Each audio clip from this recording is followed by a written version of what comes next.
Welcome, friend, to this peaceful hour where we gently peel back the layers of time. Tonight, our story takes place in a world far removed from ours, but still tenderly human. Whether you're drifting off or just looking to slow the pace of your evening, I'm grateful you're here. I'd love to hear where you're listening from, what city or country, and what time it is as you press play. It always amazes me how history can bring strangers together. If this kind of calm historical storytelling brings you peace, consider subscribing. We have many more stories to lull us into the quiet night. But first, let me share something that will blow your mind.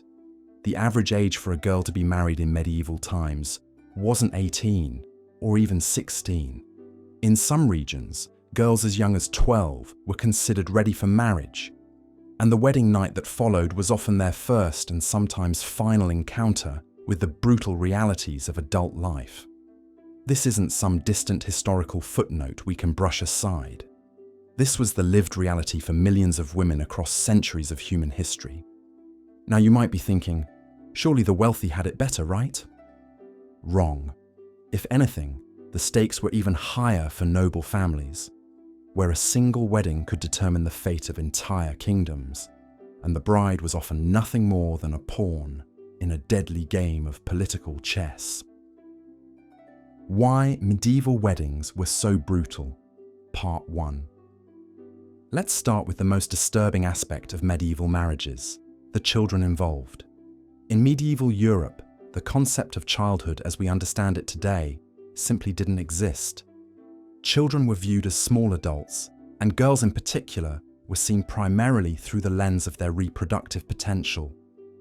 The moment a girl showed signs of physical maturity, she became a commodity in the marriage market. Take the case of Margaret Beaufort, who was first married at age 6 to John de la Pole. While this marriage was thankfully never consummated, it demonstrates how early the marriage machinery began grinding.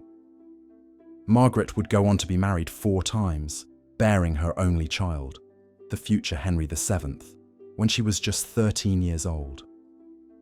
The birth was so traumatic that she never had another child, despite 3 subsequent marriages. But Margaret's story, while tragic, was actually considered fortunate by medieval standards. She survived childbirth, which was far from guaranteed. For many young brides, their wedding day marked the beginning of a countdown to their death in childbirth. The medieval period saw maternal mortality rates that would horrify us today. In some regions, as many as 1 in 3 women died from complications related to pregnancy and childbirth. Consider the fate of Isabella of Valois, who was married to Richard II of England when she was just 6 years old. The marriage was part of a peace treaty between England and France, and Isabella's value was measured entirely in terms of the political alliance she represented.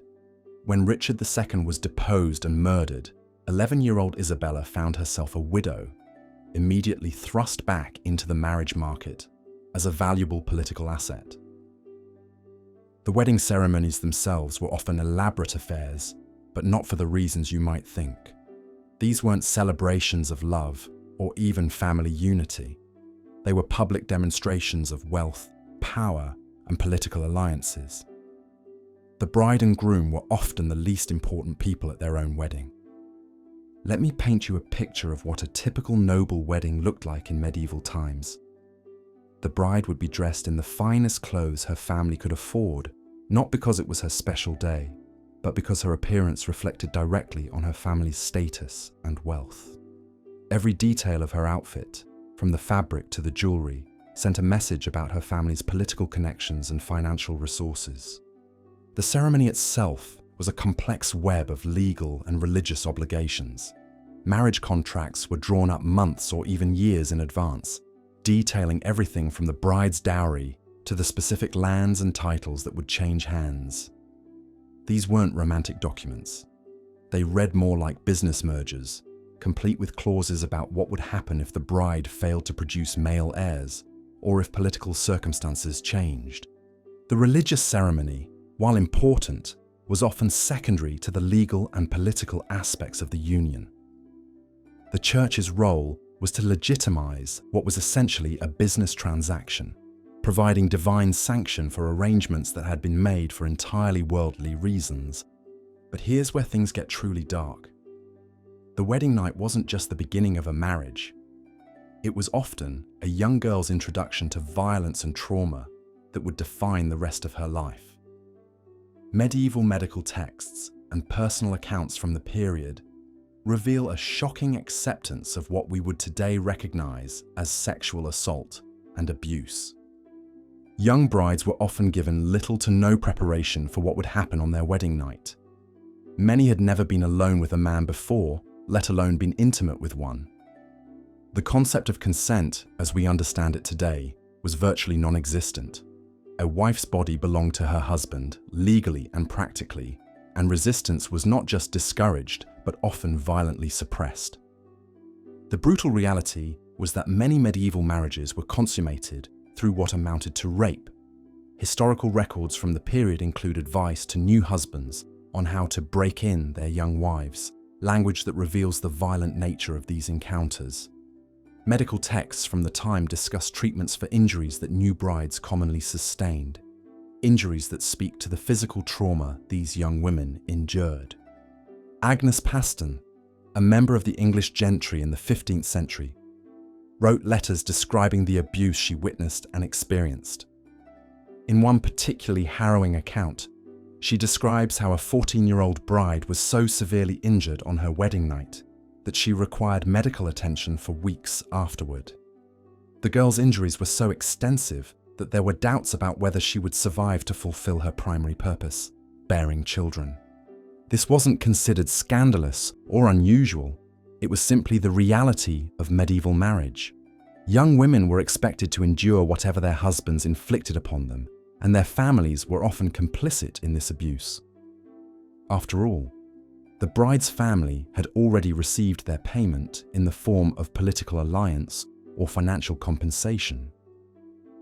The transaction was complete, and the bride's suffering was now her husband's concern. The psychological trauma was equally devastating. Imagine being a child, torn from everything familiar, married to a stranger, and then subjected to violence and abuse with no possibility of escape. Many young brides never recovered from this initial trauma, spending the rest of their short lives in a state of depression and fear that medieval medicine was powerless to address. But the brutality didn't end with the wedding night. Medieval marriages were characterized by an ongoing cycle of pregnancy, childbirth, and recovery that often proved fatal. Women were expected to produce children, particularly male heirs, as quickly and as frequently as possible. There was no concept of family planning or spacing pregnancies for the mother's health. The pressure to produce male heirs was enormous, and women who failed to do so faced serious consequences. Anne of Cleves, while from a slightly later period, exemplifies this pressure. Her marriage to Henry VIII was annulled partly because she failed to immediately become pregnant, and she was fortunate to escape with her life when so many other wives of Henry VIII did not. Even when women did become pregnant, the dangers were far from over. Medieval obstetric care was primitive at best, and often actively harmful. Midwives had little understanding of hygiene or proper medical procedures, and maternal mortality rates reflected this ignorance. Wealthy women fared somewhat better, having access to better nutrition and more experienced attendants, but even they faced significant risks. The story of Blanche of Castile illustrates both the political importance of childbearing and its dangers. Married to Louis VIII of France, Blanche successfully bore 12 children, an achievement that secured her position and influence. However, the physical toll was enormous, and she spent much of her adult life either pregnant, recovering from childbirth, or mourning children who died in infancy. For every success story like Blanche's, there were countless women who weren't so fortunate. Medieval records are filled with accounts of women who died in childbirth, often after producing several children. These deaths weren't treated as tragedies, but as unfortunate but expected occupational hazards of being a woman. The children born from these marriages faced their own brutal realities. Infant mortality rates were staggering, with some estimates suggesting that as many as half of all children died before reaching adulthood. Those who survived often found themselves thrust into the same cycle that had claimed their mothers, with girls being married off as soon as they reached physical maturity. This cycle of early marriage, frequent pregnancy, and high mortality created a society where women were valued primarily for their reproductive capacity and political connections.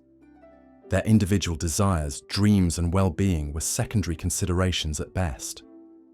The legal framework surrounding medieval marriage reinforced these brutal realities. Under medieval law, women had virtually no rights once they married. They couldn't own property, couldn't enter into contracts, and couldn't even leave their husbands without permission. Divorce was virtually impossible, available only in the rarest circumstances, and usually only to men of significant political power. This legal powerlessness meant that women had no recourse when faced with abuse, neglect, or abandonment. They were trapped in marriages that might be physically, emotionally, or sexually abusive, with no legal means of escape. The Church's teaching that marriage was a sacrament that couldn't be dissolved only reinforced this trapped situation. The concept of domestic violence didn't exist in any meaningful legal sense. A husband's right to discipline his wife was widely accepted, and the line between discipline and abuse was often left to the husband's discretion. Medieval law actually codified some of these rights with regulations about the size of stick a man could use to beat his wife, giving rise to the phrase rule of thumb.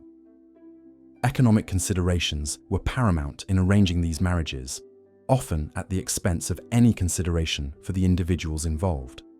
Marriage was seen as a way to consolidate landholdings, form political alliances, and secure financial advantages. The bride and groom were often pawns in larger games of power and influence. Dowries could make or break families financially. Parents would often impoverish themselves to provide adequate dowries for their daughters, knowing that an insufficient dowry might condemn their daughter to spinsterhood or a marriage far below her social station. The pressure to provide adequate dowries led some families to place daughters in convents rather than face the financial burden of marriage. This economic dimension of marriage created additional pressures and potential for abuse. Brides who came with insufficient dowries might find themselves mistreated by their new families, seen as burdens rather than assets. Conversely, brides with substantial dowries might find themselves targets for fortune hunters who showed interest only in their wealth. The disparity in ages between medieval spouses often added another layer of complexity and potential trauma to these arrangements. It wasn't uncommon for young girls to be married to much older men, sometimes old enough to be their grandfathers. These age gaps weren't accidental, but were often deliberately arranged to take advantage of the older man's established wealth and position. Consider the marriage of 6-year-old Isabella of Valois to 29-year-old Richard II of England. The 23-year age gap represented not just a difference in maturity, but an enormous power imbalance that would have coloured every aspect of their relationship. When the marriage was finally consummated years later, Isabella would have had no frame of reference for a relationship between equals. These age-disparate marriages often meant that young women found themselves widowed at a relatively young age, only to be thrust back into the marriage market. Widowhood, while offering some women a brief taste of independence, was often temporary.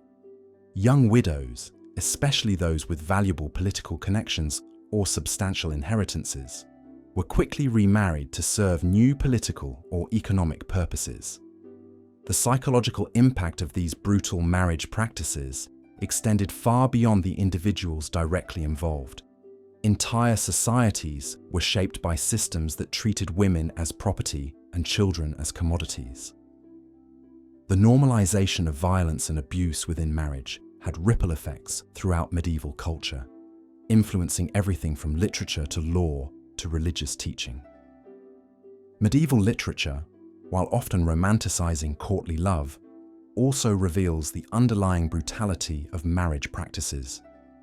The idealized love between knights and ladies in medieval romances was often explicitly contrasted with the harsh realities of actual marriage. The fact that romantic love was portrayed as existing outside of marriage speaks volumes about what marriage was actually like for most people. The Church's role in perpetuating these brutal practices was complex and often contradictory. While Christianity preached love and compassion, the medieval Church's interpretation of marriage often emphasized submission and duty over mutual affection and respect. The theological justification for women's subordination within marriage drew on selective biblical interpretations that reinforced existing power structures. Religious ceremonies surrounding marriage often emphasized the transfer of the woman from her father's authority to her husband's authority, rather than celebrating the creation of a new partnership between equals. The language used in medieval marriage ceremonies made explicit what was often implicit. The woman was being given by one man to another, with little regard for her own wishes in the matter. As we've seen, medieval weddings were brutal not because of any single element, but because they represented the intersection of multiple systems of oppression and violence.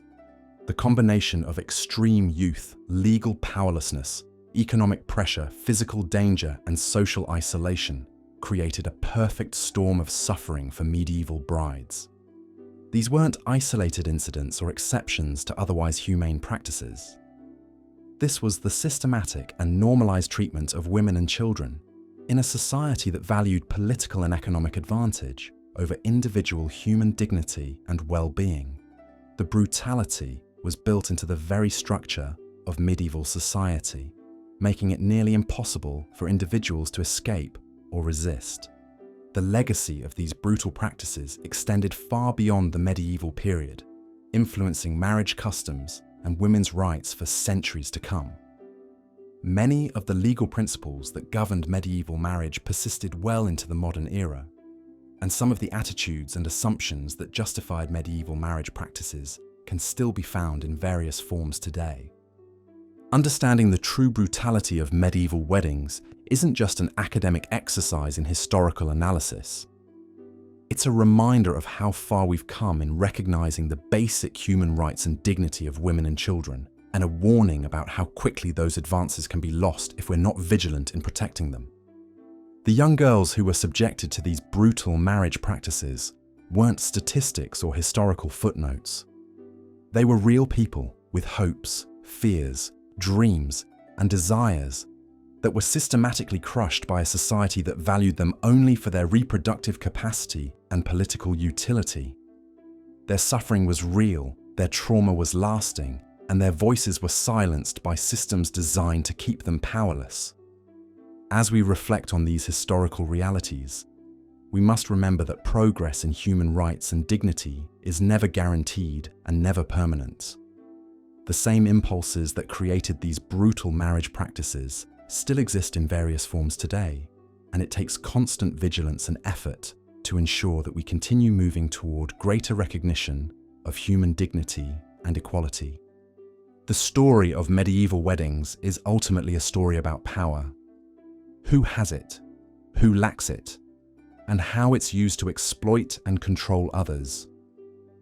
By understanding these historical realities, we can better recognize and resist similar patterns of exploitation and abuse in our own time, ensuring that the progress we've made in protecting the rights and dignity of women and children continues to advance rather than retreat. Why medieval weddings were so brutal, Part 2. But the nightmare of medieval marriage was only beginning once the vows were spoken. What happened behind the closed doors of these arranged unions reveals a level of brutality that would shock even the most hardened modern observer. The wedding night itself was often a traumatic ordeal, particularly for young brides who had received no education about what marriage would entail. Many girls, as young as 12, found themselves alone with men they barely knew, sometimes decades older, with no understanding of what was expected of them. The concept of marital rape simply did not exist in medieval law or society. A husband's right to his wife's body was considered absolute, regardless of her age, health, or consent. Church doctrine reinforced this belief, teaching that wives must submit to their husbands in all things. The phrase conjugal duty took on a sinister meaning when applied to children who had been sold into marriage by desperate or greedy families. Medical records from the period, sparse as they are, hint at the physical trauma many young brides endured. Physicians wrote of treating girls for injuries that would be immediately recognized today as signs of sexual assault. The wedding feast itself, often celebrated as the highlight of medieval marriage ceremonies, was frequently a grotesque display of male dominance and female subjugation. Guests would make crude jokes about the bride's upcoming defloration, sometimes following the couple to their chambers to witness the consummation. In some regions, the bloodied bedsheets would be displayed the next morning as proof of the bride's virginity and the marriage's completion. This public humiliation was considered not only normal, but necessary to validate the union. Marriage contracts from the period read more like bills of sale than agreements between equals. They specified the exact value of the bride in terms of land, livestock, and currency, with detailed provisions for what would happen if she failed to produce male heirs. A woman's worth was measured entirely by her reproductive capacity and her family's wealth. If she proved barren, her husband could seek an annulment, leaving her destitute and disgraced.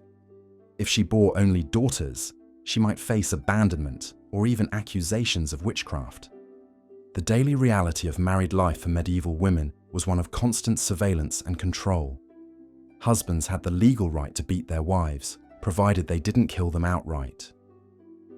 The phrase rule of thumb allegedly comes from the medieval practice of limiting the thickness of the stick used to beat one's wife to no thicker than a man's thumb. While the etymology is disputed, the sentiment reflects the casual acceptance of domestic violence. Women could not own property, make contracts, or even leave their homes without their husband's permission. They were essentially prisoners in their own lives. Pregnancy, which was expected to occur immediately and repeatedly throughout a woman's fertile years, was itself a death sentence for many. Medieval medicine had little understanding of childbirth complications, and maternal mortality rates were staggering. It's estimated that 1 in 3 women died in childbirth or from related complications. Those who survived often faced a lifetime of difficult pregnancies, miscarriages, and the heartbreak of infant mortality. Children were seen as economic assets rather than beloved family members, and the pressure to produce male heirs was relentless. The Church's role in perpetuating these brutal practices cannot be overstated.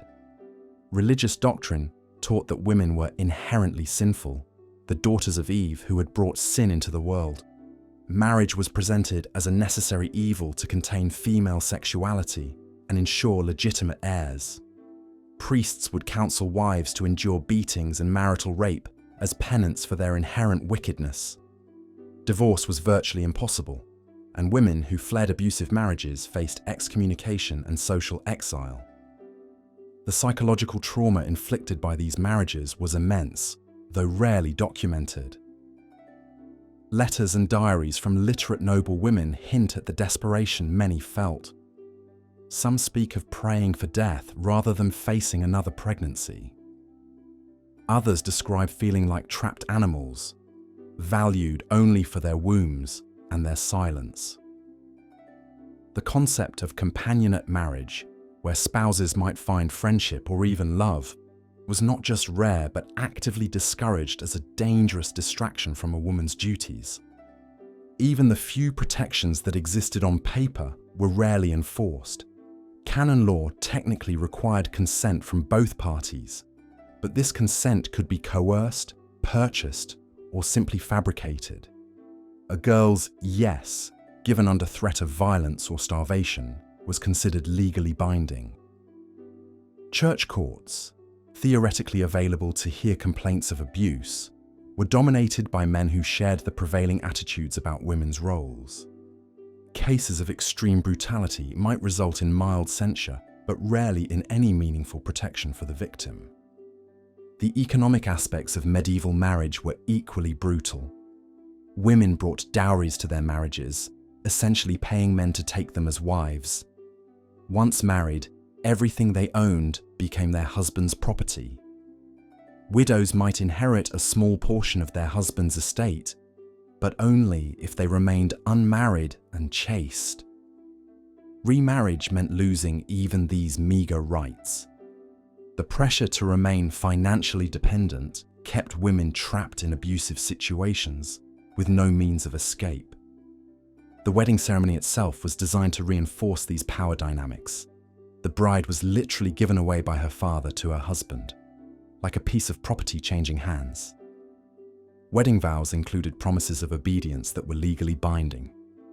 The ring ceremony symbolized the husband's ownership of his wife, much like a brand on livestock. Even the tradition of carrying the bride over the threshold originated from the practice of symbolically capturing her and bringing her into captivity. For the vast majority of medieval women, marriage meant the end of any autonomy or hope for happiness. They went from being controlled by their fathers to being controlled by their husbands, with no period of independence or self-determination.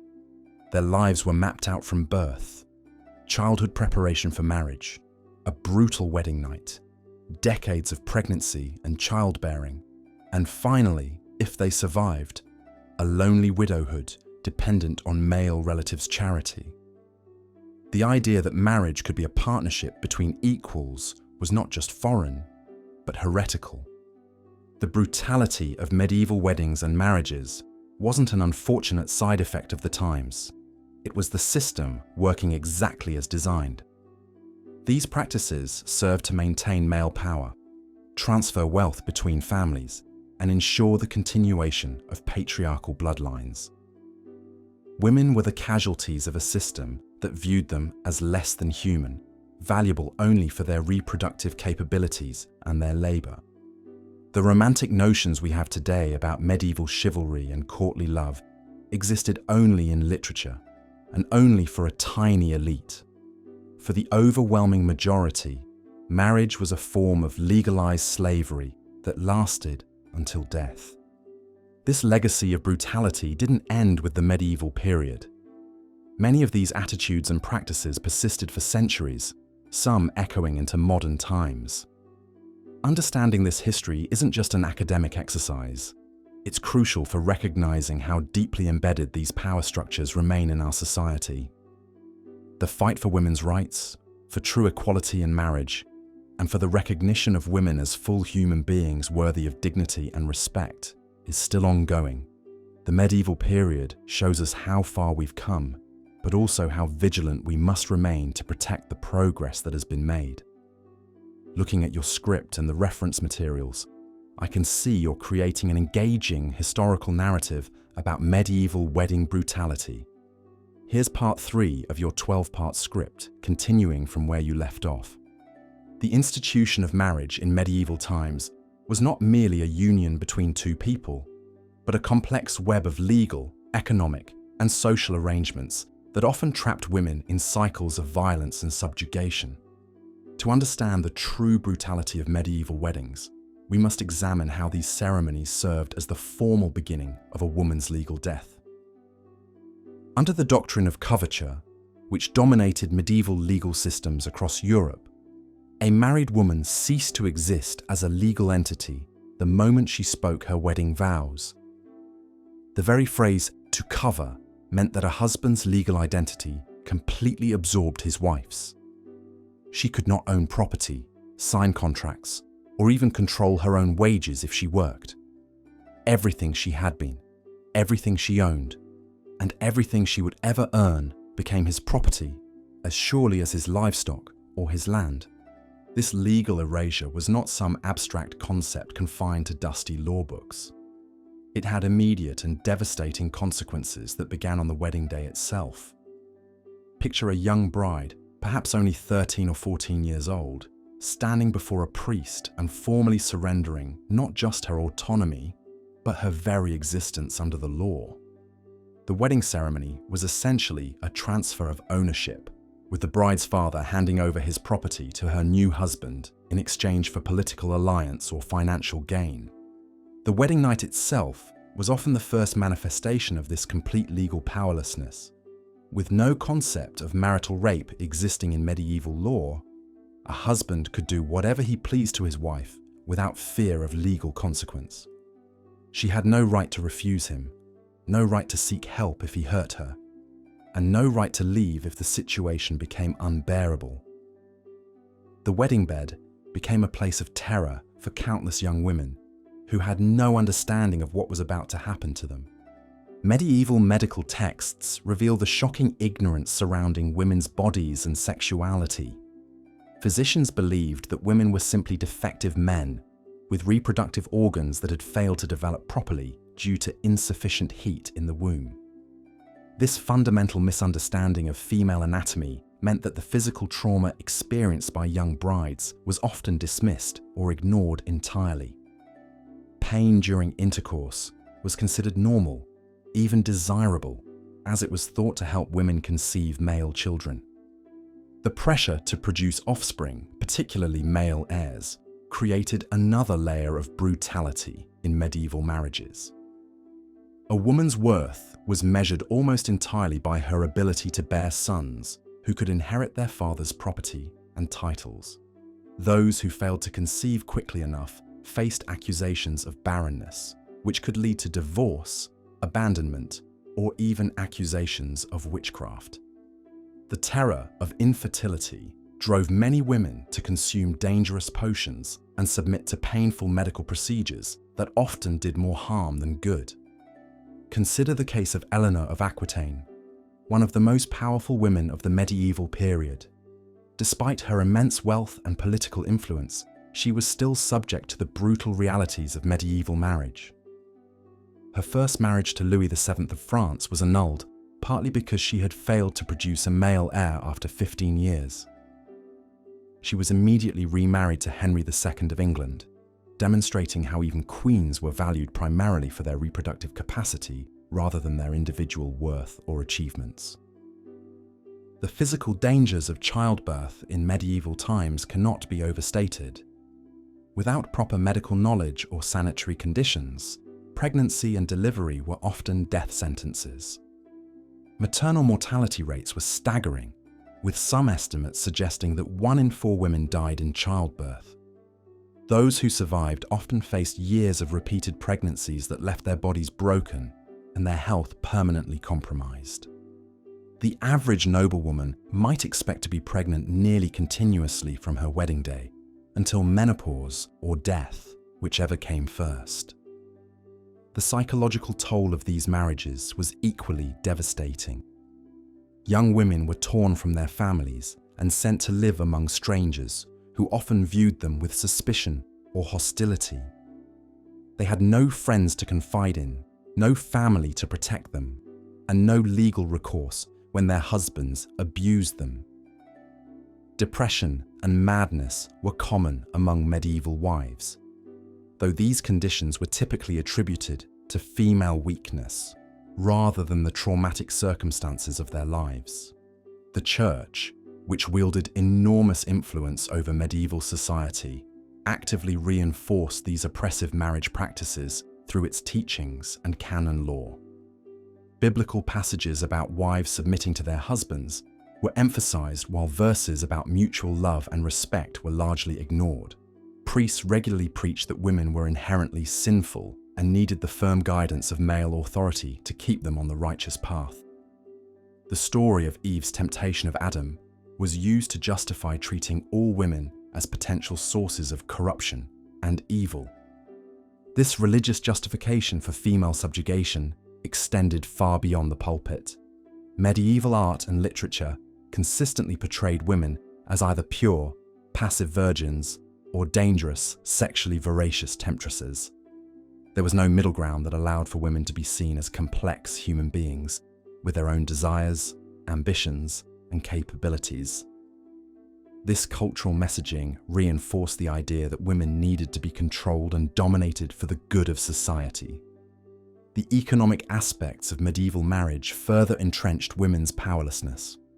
Dowries, which were supposedly given to support the bride in her new life, actually became the property of her husband upon marriage. If he died, she might receive a portion of his estate as her dower, but this was often disputed by his male relatives, who saw her as an outsider trying to steal their inheritance. Widows, despite their theoretical legal independence, frequently found themselves destitute and vulnerable to exploitation. The brutality of medieval marriage extended beyond individual relationships to shape entire social structures. The systematic oppression of women through marriage customs helped maintain rigid class hierarchies and prevent social mobility. Women could not inherit or pass on property in their own right, which meant that wealth and power remained concentrated in male hands. This created a self-perpetuating system where each generation of women was raised to accept their subordinate status as natural and divinely ordained. The violence inherent in medieval marriage was not limited to physical abuse, though that was certainly common. Emotional and psychological abuse were built into the very structure of these relationships. Husbands were encouraged to treat their wives like children who needed constant supervision and correction. Wife-beating was not only legal, but was actually recommended by many medieval authorities as a necessary tool for maintaining household order. Legal texts specified the appropriate size of sticks that could be used to beat wives, giving rise to the expression, rule of thumb. These marriage customs had profound implications for society as a whole. When half the population was systematically brutalized and oppressed, it created a culture of violence that permeated every level of social interaction. Children who witnessed their mothers being abused learned that might makes right, and that those with power could do whatever they pleased to those without it. This cycle of violence was passed down through generations, creating the foundation for the feudal system's oppressive hierarchy. The legacy of medieval marriage brutality extends far beyond the Middle Ages themselves. Many of the legal and social customs that emerged during this period continued to influence Western society for centuries afterward. The idea that women were naturally inferior to men and needed male protection and guidance persisted well into the modern era. The notion that marriage gave husbands unlimited rights over their wives' bodies and property remained embedded in legal systems until remarkably recent times. Understanding the true brutality of medieval weddings requires us to look beyond romantic notions of chivalry and courtly love to see the harsh realities that shaped women's lives. These were not merely different times with different customs, but a systematic form of oppression that caused immense suffering for countless individuals. The wedding ceremony itself was often the moment when a young woman's hopes for autonomy and happiness were formally crushed beneath the weight of social expectations and legal constraints. The psychological scars left by these brutal marriage customs extended far beyond the individual women who endured them.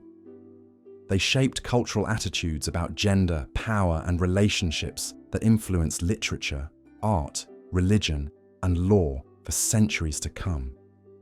The medieval period's treatment of women in marriage represents one of history's most comprehensive and institutionalized forms of gender-based oppression, with effects that continue to resonate in contemporary discussions about women's rights and gender equality.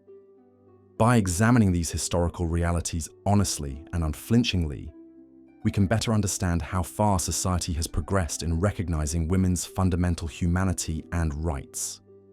We can also remain vigilant against any attempts to romanticize or return to these supposedly simpler times when traditional gender roles were more clearly defined.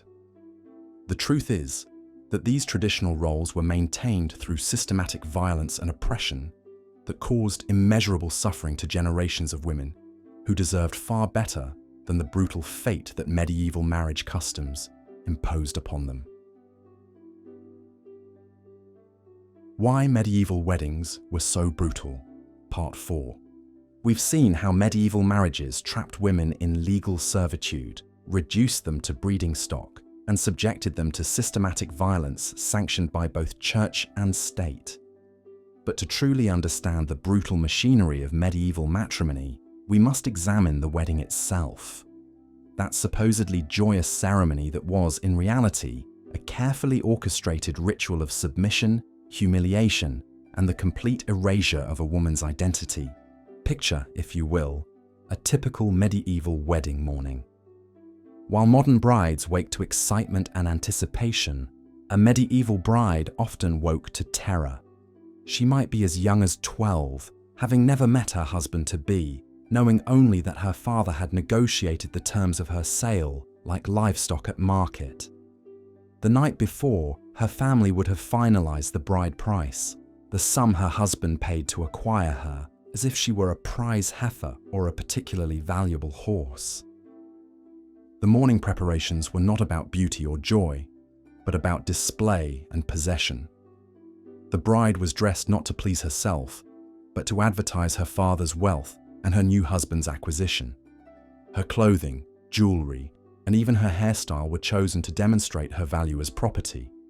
In wealthy families, she might be adorned with jewels and fine silks, not as gifts to her, but as part of the transaction, valuable assets being transferred from one man to another. The wedding ceremony itself was a masterclass in psychological manipulation and public humiliation.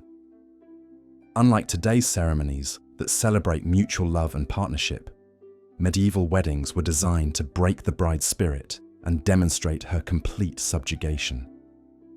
The bride was not asked if she consented.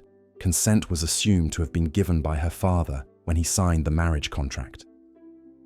She was simply expected to comply, to speak when spoken to, and to submit gracefully to her fate. Consider the words of the medieval marriage ceremony itself.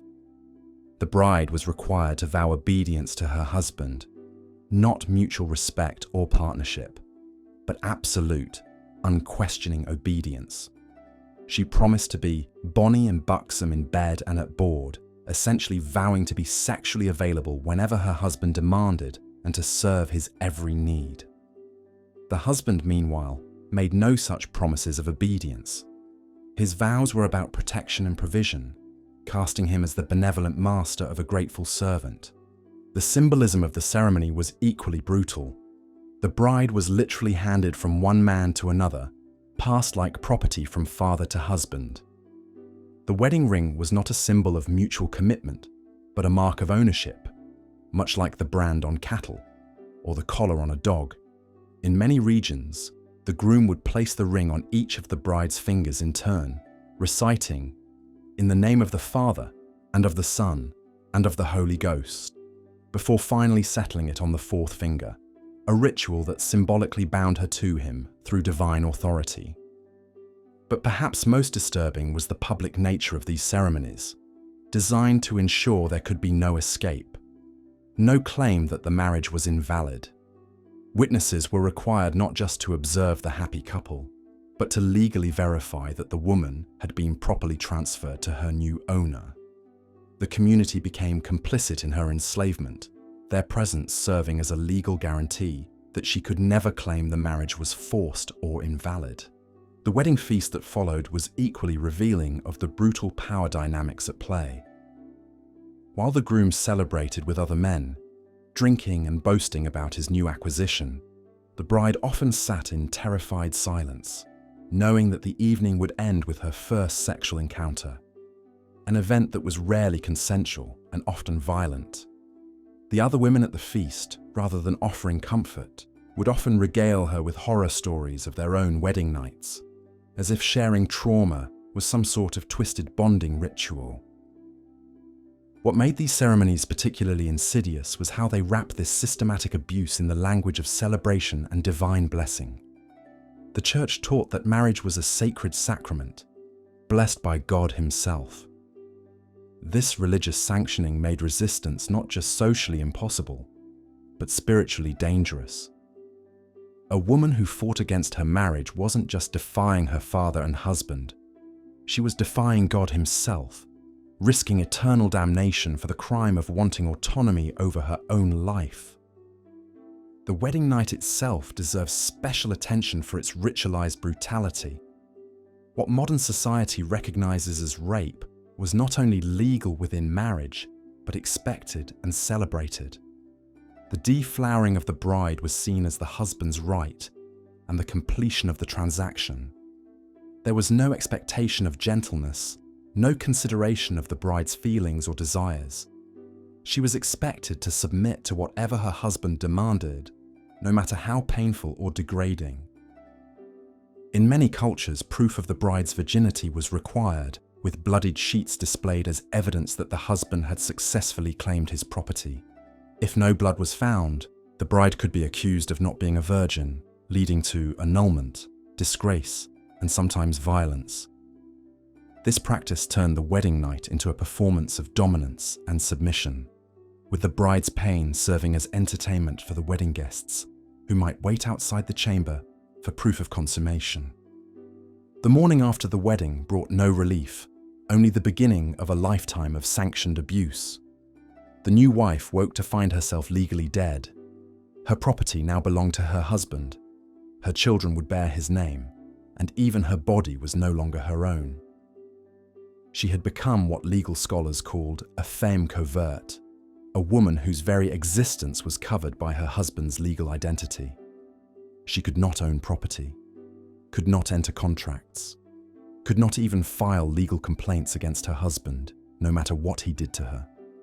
The transition from daughter to wife was so complete and brutal that many medieval texts describe it as a kind of death and rebirth.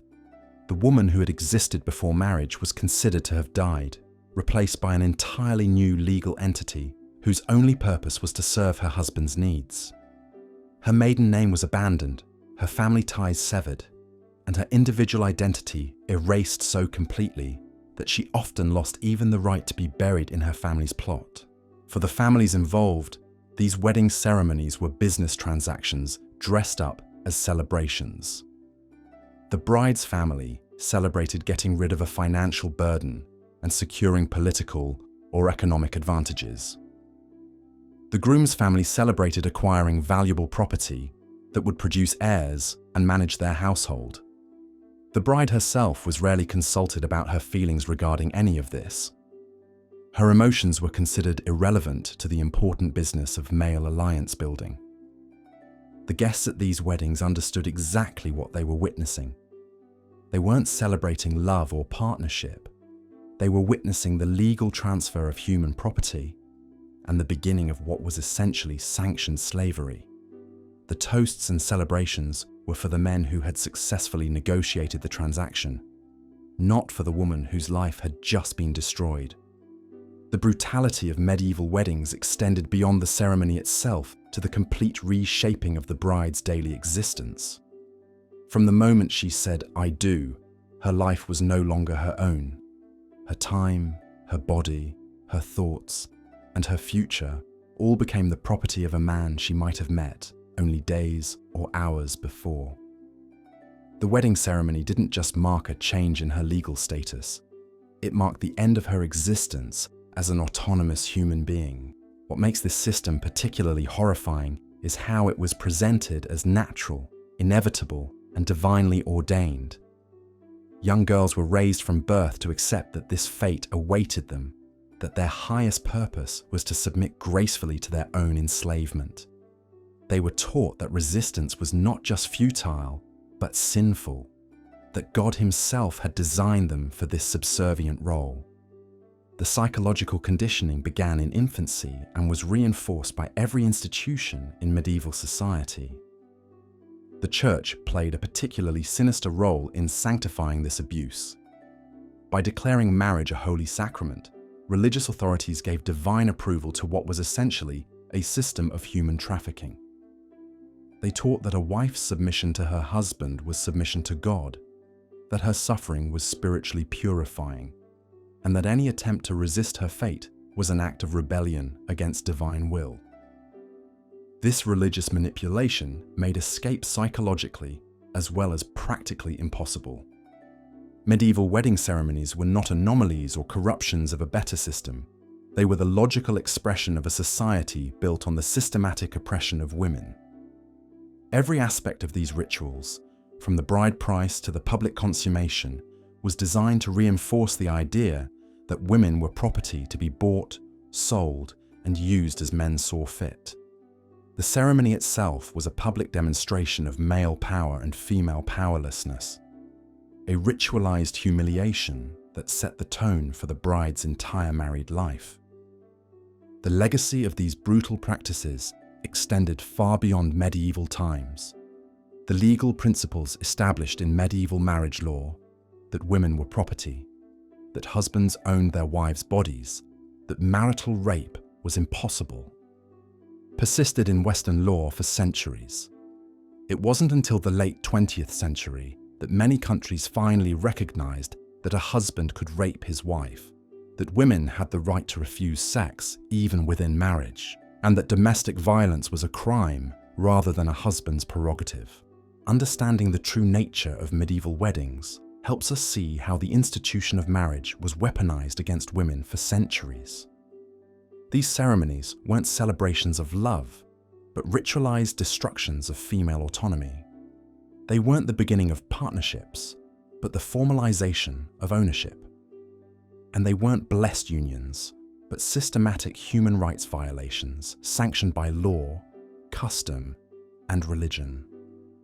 The young girls forced into these marriages had no advocates, no escape routes, and no hope of rescue.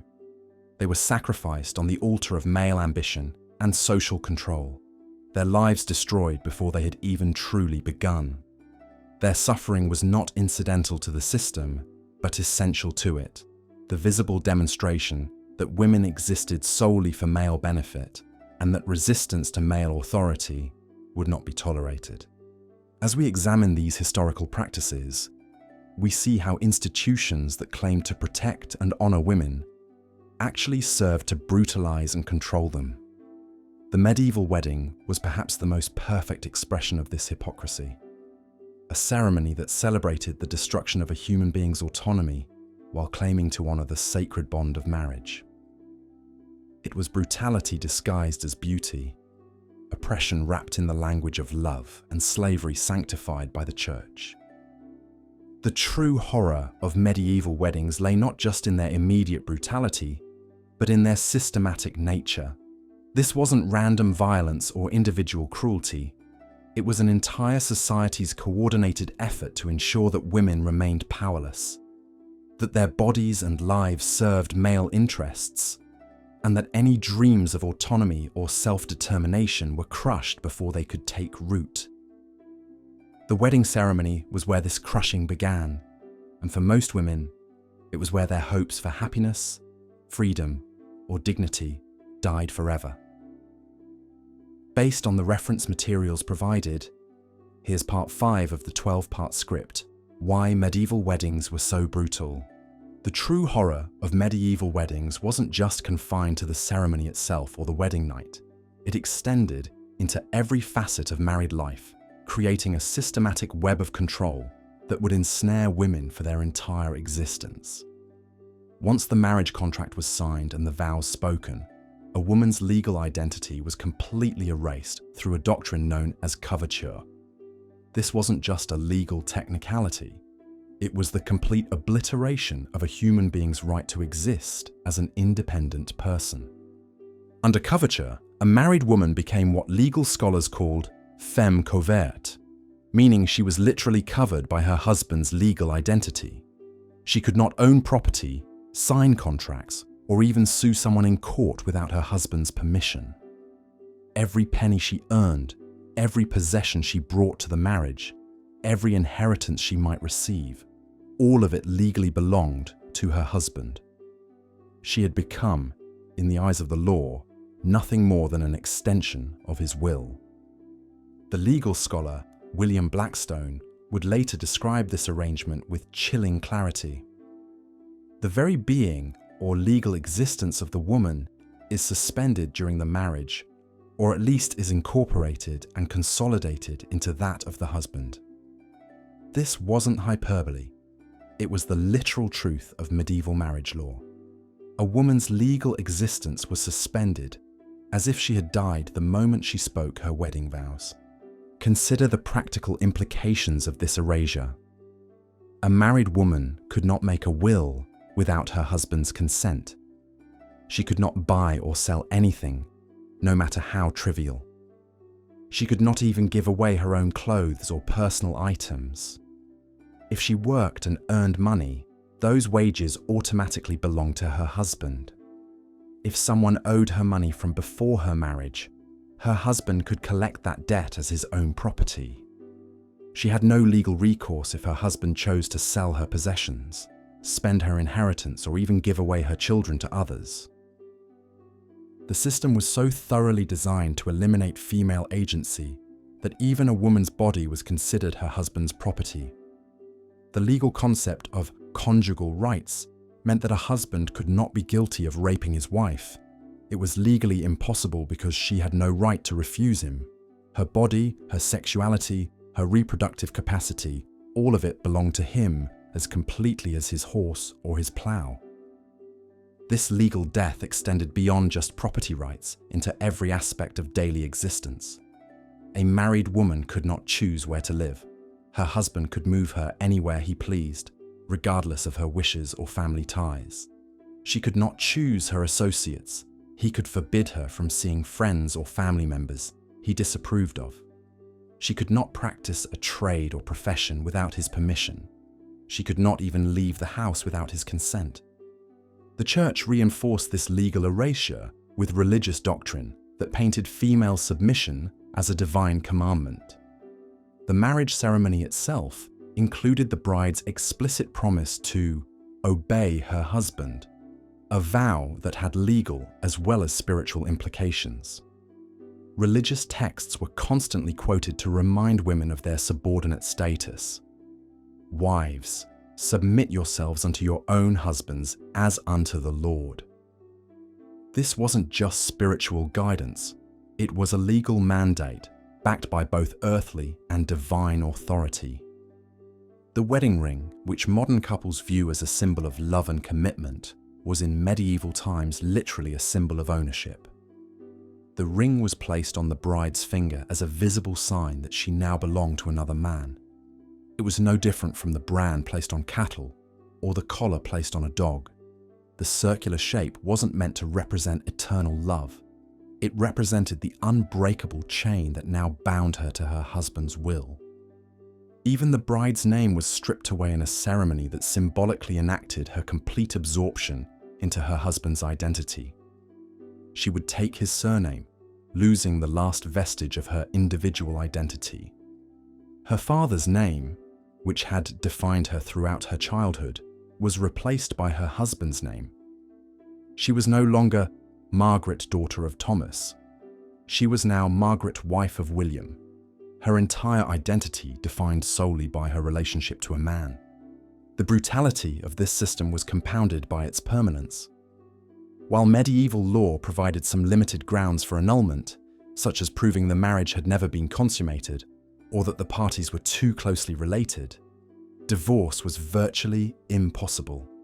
A woman who found herself trapped in an abusive marriage had no legal recourse. She could not leave, could not seek protection from the courts, and could not reclaim any of the property or independence she had surrendered at the altar. The few women who attempted to challenge this system faced severe consequences. Records from medieval courts show women being imprisoned, fined, or physically punished for attempting to conduct business without their husband's permission, or for trying to reclaim property they had brought to the marriage. The legal system had no tolerance for women who forgot their place in the social hierarchy. Even widowhood, which might seem like a release from this legal death, brought its own restrictions. A widow could regain some legal rights, but only under strict limitations. She might be entitled to a dower right, typically 1/3 of her husband's estate. But this was often challenged by his family members, who viewed her as an outsider, trying to claim what rightfully belonged to the bloodline.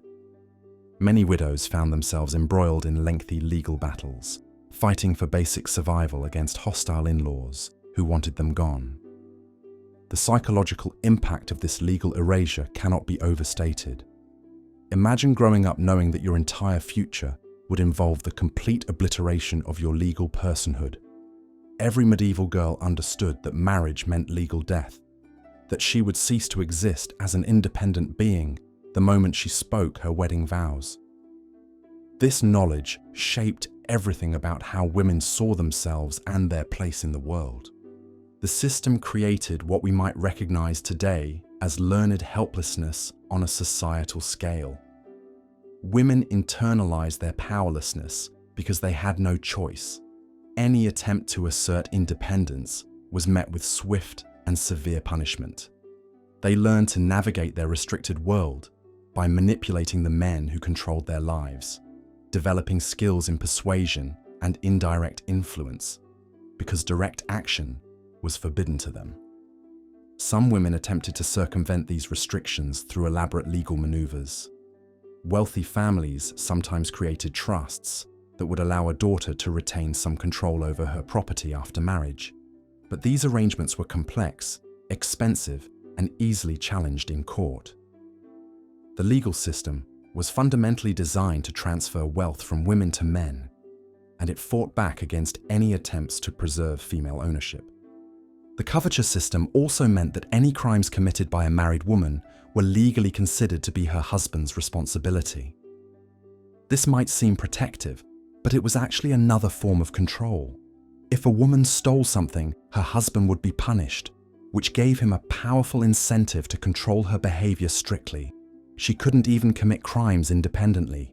Her very capacity for wrongdoing was subsumed under his legal identity. This legal framework created a society where women existed in a perpetual state of childhood, always under the authority of some man. First their fathers, then their husbands, and finally, if widowed, often their adult sons. They were never allowed to experience true adulthood, never permitted to make independent decisions about their own lives. The wedding ceremony wasn't just brutal. It was the formal ceremony that marked a woman's transition from one form of legal bondage to another. The most insidious aspect of this system was how it was presented as protection rather than oppression. Women were told that coverture shielded them from the harsh realities of legal and economic life, that their husbands would handle all the difficult decisions and responsibilities. But this protection came at the cost of their fundamental humanity. They were protected in the same way that livestock is protected, not for their own sake, but for the benefit of their owners. The medieval wedding ceremony thus represented not just a brutal night of violence and humiliation, but the beginning of a lifetime of legal non-existence. It was the moment when a woman's identity was permanently erased, when she ceased to be a person and became instead a piece of property. The vows she spoke weren't promises of love and partnership. They were the formal surrender of her legal right to exist as an independent human being. This system would persist for centuries, its tentacles reaching far beyond the medieval period into the modern era. The doctrine of coverture wasn't fully abolished in most Western countries until the late 19th or early 20th centuries. For hundreds of years, the brutal legal framework established in medieval times continued to deny women their basic humanity, all stemming from that moment at the altar when they promised to obey the man who would legally own them for the rest of their lives. The legacy of this systematic dehumanization shaped women's lives for generations, creating patterns of subordination and control that became so deeply embedded in society that they seemed natural and inevitable. Medieval weddings weren't just brutal ceremonies, they were the foundation of a legal and social system designed to ensure that women would never be allowed to live as fully human beings, their entire existence defined and controlled by the men who owned them. Looking at your script summary and the reference materials, I'll continue with part 6 of why medieval weddings were so brutal, focusing on the systematic dehumanization and violence that characterized these ceremonies.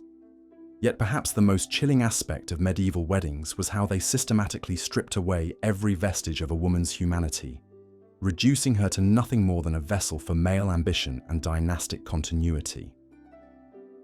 The wedding ceremony itself was designed as a public spectacle of possession, where the bride was literally handed from one man to another like a prized mare changing owners. The ritual language of medieval marriage ceremonies reveals the true nature of these transactions. The bride was given away by her father to her husband, with no agency in the exchange whatsoever. She was not asked for her consent during the ceremony, but was instead spoken about in the third person, as if she were an object incapable of speech or thought. The wedding vows themselves reinforce this dehumanization, with the bride promising to love, honor, and obey, while the groom was only required to love and cherish, a telling asymmetry that reflected the fundamental inequality built into the institution. The symbolism embedded in wedding traditions further reinforced women's status as property. The wedding ring was placed on the fourth finger of the left hand because medieval people believed a vein ran directly from that finger to the heart, symbolically giving the husband control over his wife's very life force. The act of carrying the bride over the threshold originated from the Roman practice of preventing the bride from tripping as she entered her new home, which would have been considered a bad omen for the household's prosperity. But in medieval times, this gesture took on darker connotations. The husband literally carried his new possession into his domain, emphasizing her complete dependence on his will. The wedding feast that followed the ceremony was equally revealing in its dynamics. While the groom celebrated with his male companions, drinking heavily and boasting of his conquest, the bride sat in virtual silence, often veiled and isolated from the revelry around her. She was displayed like a trophy, her beauty and supposed virtue offered as evidence of the groom's successful negotiation with her family. The guests would make crude jokes about the wedding night to come, treating the bride's impending sexual initiation as entertainment, rather than acknowledging her as a human being with feelings and fears. These celebrations often included disturbing rituals designed to publicly mark the transfer of sexual ownership. In some regions, wedding guests would follow the couple to their bedchamber, making lewd comments and sometimes even remaining to witness the consummation. The bride's terror and humiliation were considered not just acceptable, but amusing to the wedding party. Her tears were dismissed as maidenly shyness, rather than genuine distress at what was essentially legalized sexual assault. The economic dimensions of medieval marriage further emphasized women's status as commodities. The dowry system meant that a woman's family literally paid for the privilege of transferring ownership of their daughter to another man. The bride price, still common in many regions, made this transaction even more explicit. The groom's family purchased the woman outright. These financial arrangements were negotiated entirely between men, with detailed contracts specifying exactly what assets were being exchanged, along with the woman herself. Marriage contracts from this period read like livestock sales agreements, with clauses about the bride's health, fertility, and physical condition. Some contracts even included provisions for returning the bride if she proved defective, unable to bear children, discovered to be unchaste, or suffering from undisclosed ailments. Women were subjected to humiliating physical examinations before marriage to verify their virginity and assess their breeding potential, treated no differently than horses being evaluated for stud purposes. The legal framework surrounding medieval marriage reinforced this dehumanization at every level. Under the doctrine of coverture, a married woman ceased to exist as a legal entity entirely. She could not own property, enter into contracts, or even control her own earnings. Her husband gained legal control over her body, her labor, and even her thoughts, with church doctrine teaching that a wife's conscience was subsumed into her husband's moral authority. This legal erasure was so complete that married women could not even testify in court without their husband's permission, and their testimony was considered inherently unreliable due to their supposed intellectual and moral weakness. They could not make wills, buy or sell goods, or even seek medical treatment without male authorization. In essence, marriage transformed women from limited legal persons into non-entities, existing only as extensions of their husband's will. The violence inherent in this system extended far beyond the wedding night itself. Medieval marriage customs included numerous rituals designed to break a woman's spirit and ensure her complete submission. New brides were often subjected to public humiliation, designed to establish the husband's dominance from the very beginning. Some regions practiced rough music, where the community would gather outside the couple's home, making noise and crude jokes if the wife was perceived as too assertive or independent. The practice of wife-selling, though not technically legal, was widely tolerated and even formalized in some communities. A husband who grew tired of his wife could literally auction her off to another man, often in the public marketplace alongside livestock and household goods. These sales were conducted with the same ceremonial procedures as other commercial transactions, complete with bills of sale and public announcements. Even more disturbing were the customs surrounding wife-beating, which was not only legal but actively encouraged as a necessary tool for maintaining household order. Medieval law specified the appropriate size of stick a husband could use to beat his wife, giving rise to the phrase rule of thumb, and provided detailed guidance on when and how such discipline should be administered. The Church actively supported these practices, teaching that a husband who failed to physically discipline his wife was neglecting his Christian duty. The psychological warfare embedded in medieval marriage customs was equally brutal. New wives were deliberately isolated from their birth families and childhood friends, creating complete dependence on their husband's goodwill. They were forbidden from learning to read or write in many households, keeping them ignorant and unable to communicate with the outside world. Their movements were strictly controlled, with many women literally locked in their homes when their husbands were away. The constant threat of violence hung over every aspect of married life. Husbands had the legal right to confine, beat, and even kill their wives under certain circumstances. Women who tried to flee abusive marriages faced excommunication from the church, complete social ostracism, and often death from exposure or starvation, since they had no legal means of supporting themselves.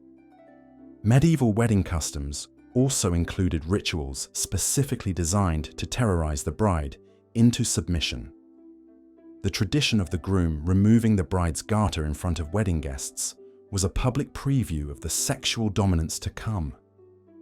The throwing of grain and flower petals at the couple symbolized fertility, but also served as a reminder of the bride's primary function as a breeding vessel. Some regions practiced even more explicitly violent wedding traditions.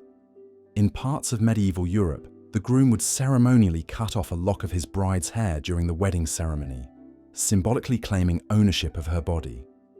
Other customs involved the bride being ritually captured by the groom's party, reenacting the violent origins of marriage as an institution rooted in kidnapping and rape. The systematic nature of this dehumanization was perhaps its most chilling aspect.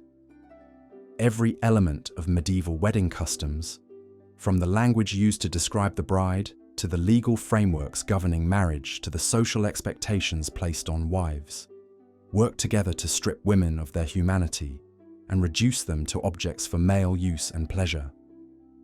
This wasn't an accidental byproduct of medieval marriage, but its explicit purpose. The institution was designed to break women's spirits, crush their independence, and transform them into compliant vessels for male ambition. The wedding ceremony itself was the moment of this transformation, a public ritual marking the death of a woman's individual identity and her rebirth as a man's property. The brutality of medieval weddings thus extended far beyond physical violence to encompass a complete system of psychological, social, legal, and spiritual oppression. These ceremonies didn't just mark the beginning of a marriage, but the beginning of a woman's systematic dehumanization, establishing patterns of domination and submission that would define every aspect of her remaining life. Why medieval weddings were so brutal. Part 7. As if the horror of the wedding night wasn't enough, medieval marriage transformed into an ongoing system of legal and social imprisonment that would define every waking moment of a woman's existence for the rest of her life. The marriage ceremony wasn't just a single traumatic event. It was the gateway to decades of institutionalized oppression, where the very concept of a woman's individual identity was systematically erased and replaced with the legal status of property. Under the doctrine of coverture, which dominated medieval legal systems across Europe, a married woman ceased to exist as a separate legal entity the moment she spoke her wedding vows. This wasn't merely symbolic. It was a brutal legal reality that stripped away every vestige of autonomy she might have possessed.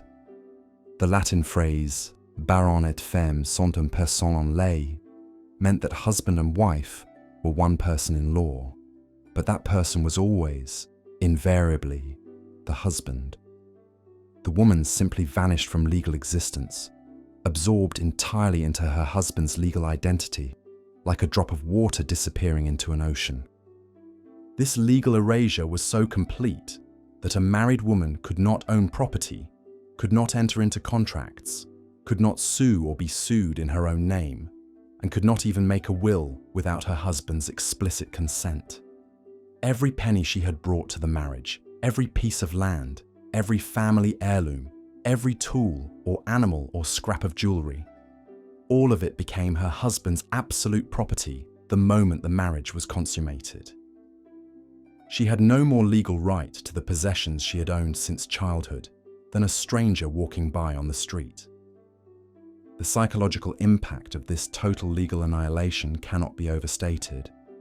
Imagine waking up one morning to discover that you no longer existed in the eyes of the law, that every decision about your life, your body, your future, now belonged entirely to another person. You could not buy or sell anything, could not work for wages that you could keep, could not even give away a piece of bread without permission. You had become, in every legal sense, a non-person. But the horror went deeper still. Medieval law explicitly granted husbands the right to physically discipline their wives, using language that was chillingly similar to laws governing the treatment of livestock or unruly servants. The concept of reasonable chastisement meant that a husband could beat his wife with impunity, provided he didn't kill her or cause permanent disfigurement. Legal treatises of the period calmly discussed the appropriate size of stick a man could use to beat his wife. It should be no thicker than his thumb, giving rise to the phrase rule of thumb that we still use today, though most people have forgotten its brutal origins. This wasn't considered abuse, it was considered proper household management.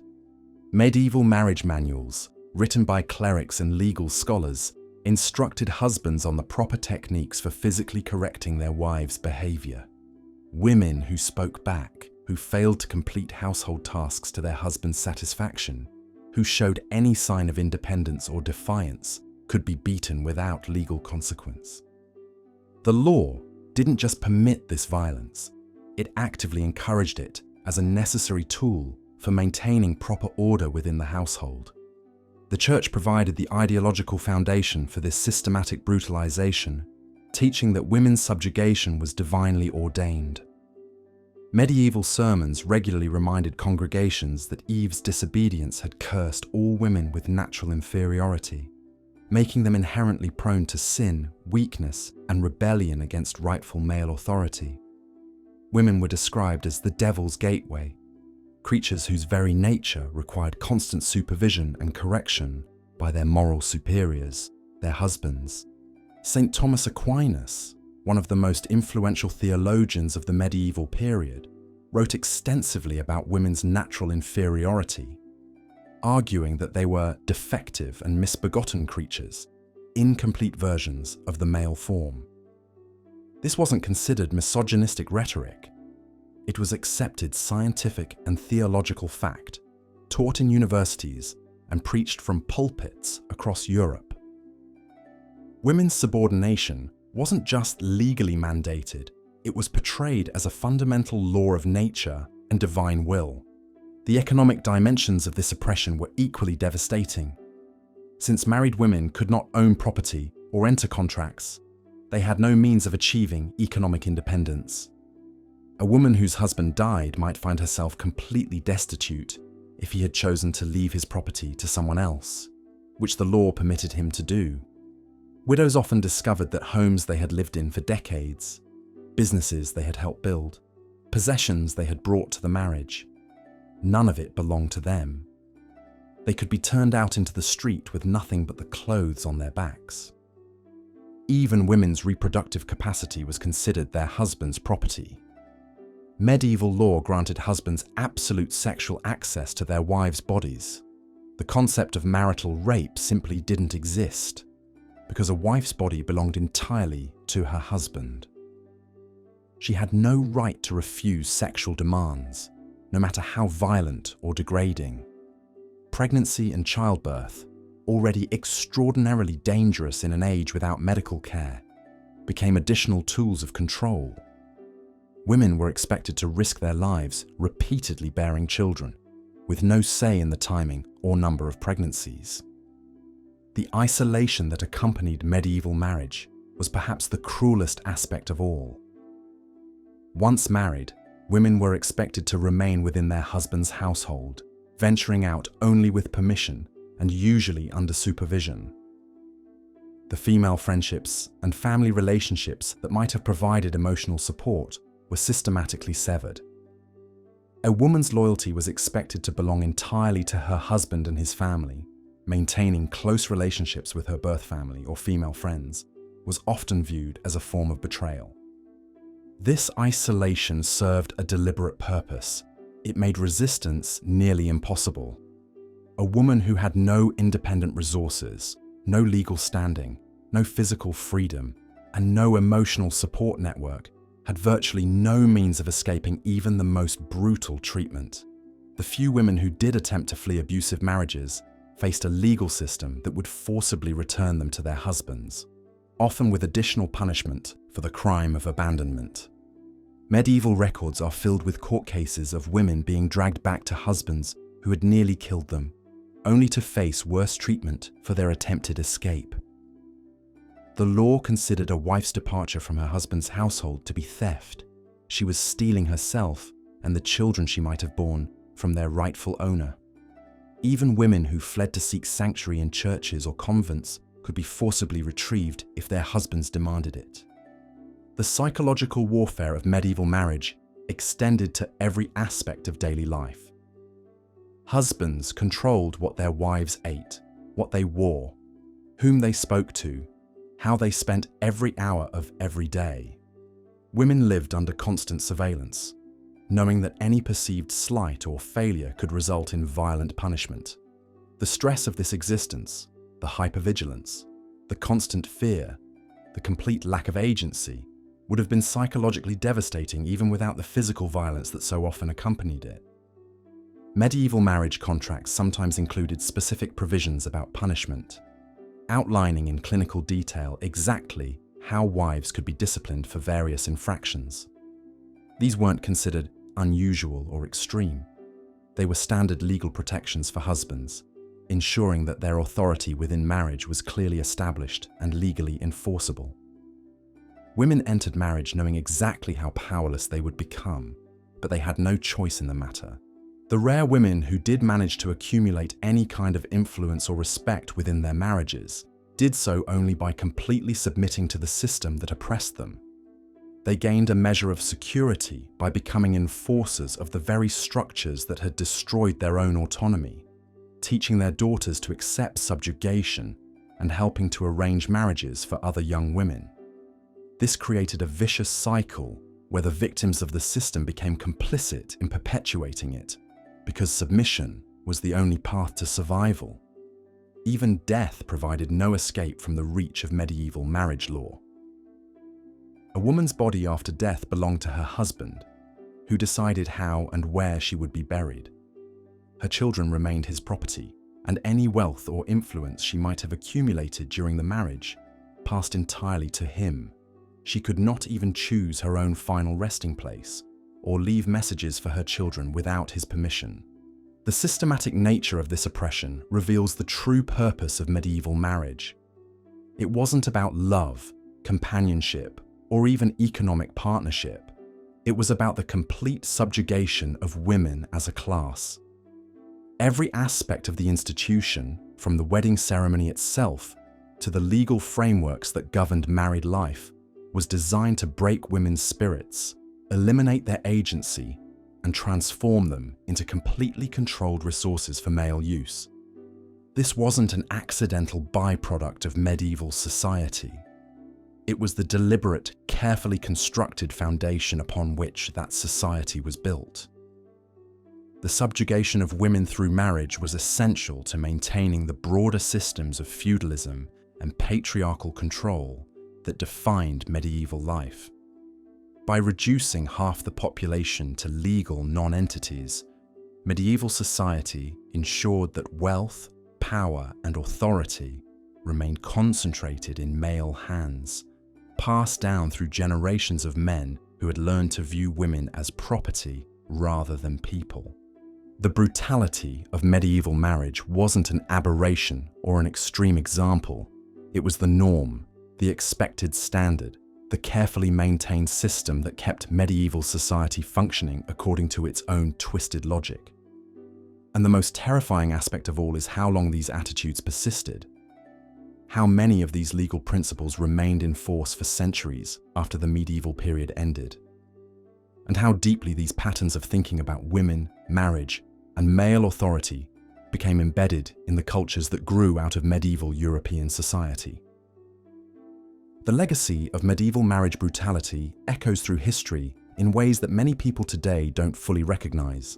A reminder that the fight for women's equality and autonomy is not some modern invention, but a response to centuries of systematic oppression that was once considered not just normal, but divinely ordained and legally mandated. The relationship between the lord and his peasants was not merely one of economic exploitation, but a systematic structure of ownership that extended to the most intimate aspects of human existence. Medieval serfs were not technically slaves who could be bought and sold individually, but they were bound to the land in ways that made their bondage nearly absolute. They could not leave the manor without permission, could not marry without their lord's consent, and their children inherited their bound status as surely as they inherited their parents' meager possessions. This feudal contract was presented as mutual protection. The lord provided security and justice in exchange for labor and loyalty. But in practice, it created a prison without walls. When serfs worked their lord's domain lands, they did so not for wages, but as an obligation, often during the very seasons when their own small plots needed the most attention. The timing was rarely coincidental. Lords deliberately scheduled the most demanding work during harvest season, ensuring that their crops took priority over the peasants' survival. The legal system reinforced this bondage at every turn. Manor courts, presided over by the lord or his appointed officials, handled disputes that inevitably favoured the landowning class. Fines for minor infractions, a chicken that wandered onto the lord's land, a day's work missed due to illness, a daughter who married without permission, could devastate a peasant family's already precarious finances. These weren't bugs in the system. They were features designed to keep the peasantry dependent and compliant. Perhaps most cruelly, the feudal system created artificial scarcity even in times of relative abundance.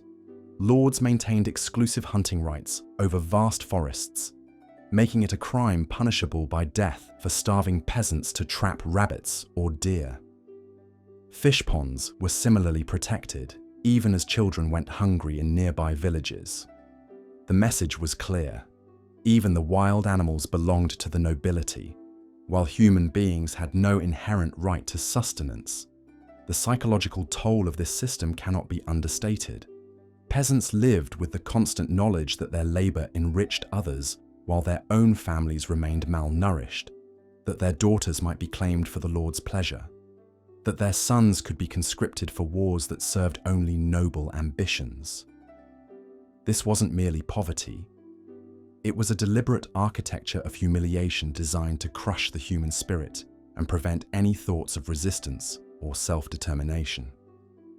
Yet even within this oppressive framework, the bonds of community among the peasantry provided crucial psychological sustenance. Families shared what little they had during the worst famines. Neighbors helped each other during harvest time, understanding that survival depended on mutual aid. Village festivals and religious celebrations offered brief respites from the grinding routine of labor and want. These moments of solidarity were perhaps the only thing that prevented the complete dehumanization that the feudal system seemed designed to achieve. The children born into this world knew no other reality. They learned from infancy that their role was to serve, to accept less, to expect nothing beyond what their betters deemed appropriate. Education was forbidden to them, not just because books were expensive, but because literacy might give them dangerous ideas about their station in life. The church reinforced this message, teaching that earthly suffering was divinely ordained, and that questioning the social order was tantamount to questioning God himself. As we consider these long-dead peasants and their struggles, we see not just historical curiosities, but the foundations upon which our modern world was built. Their unpaid labor created the wealth that funded the Renaissance. Their suffering subsidized the art and architecture we still admire today. The castles that now enchant tourists were monuments to exploitation, each stone laid with the sweat of workers who would never live to see the inside of the halls their labor created. The medieval peasant's legacy lives on in ways both visible and hidden, in the stubborn independence that still characterizes rural communities, in the deep suspicion of authority that runs through folk traditions, in the understanding that dignity must be claimed rather than granted, that survival often depends more on community solidarity than on the promises of the powerful.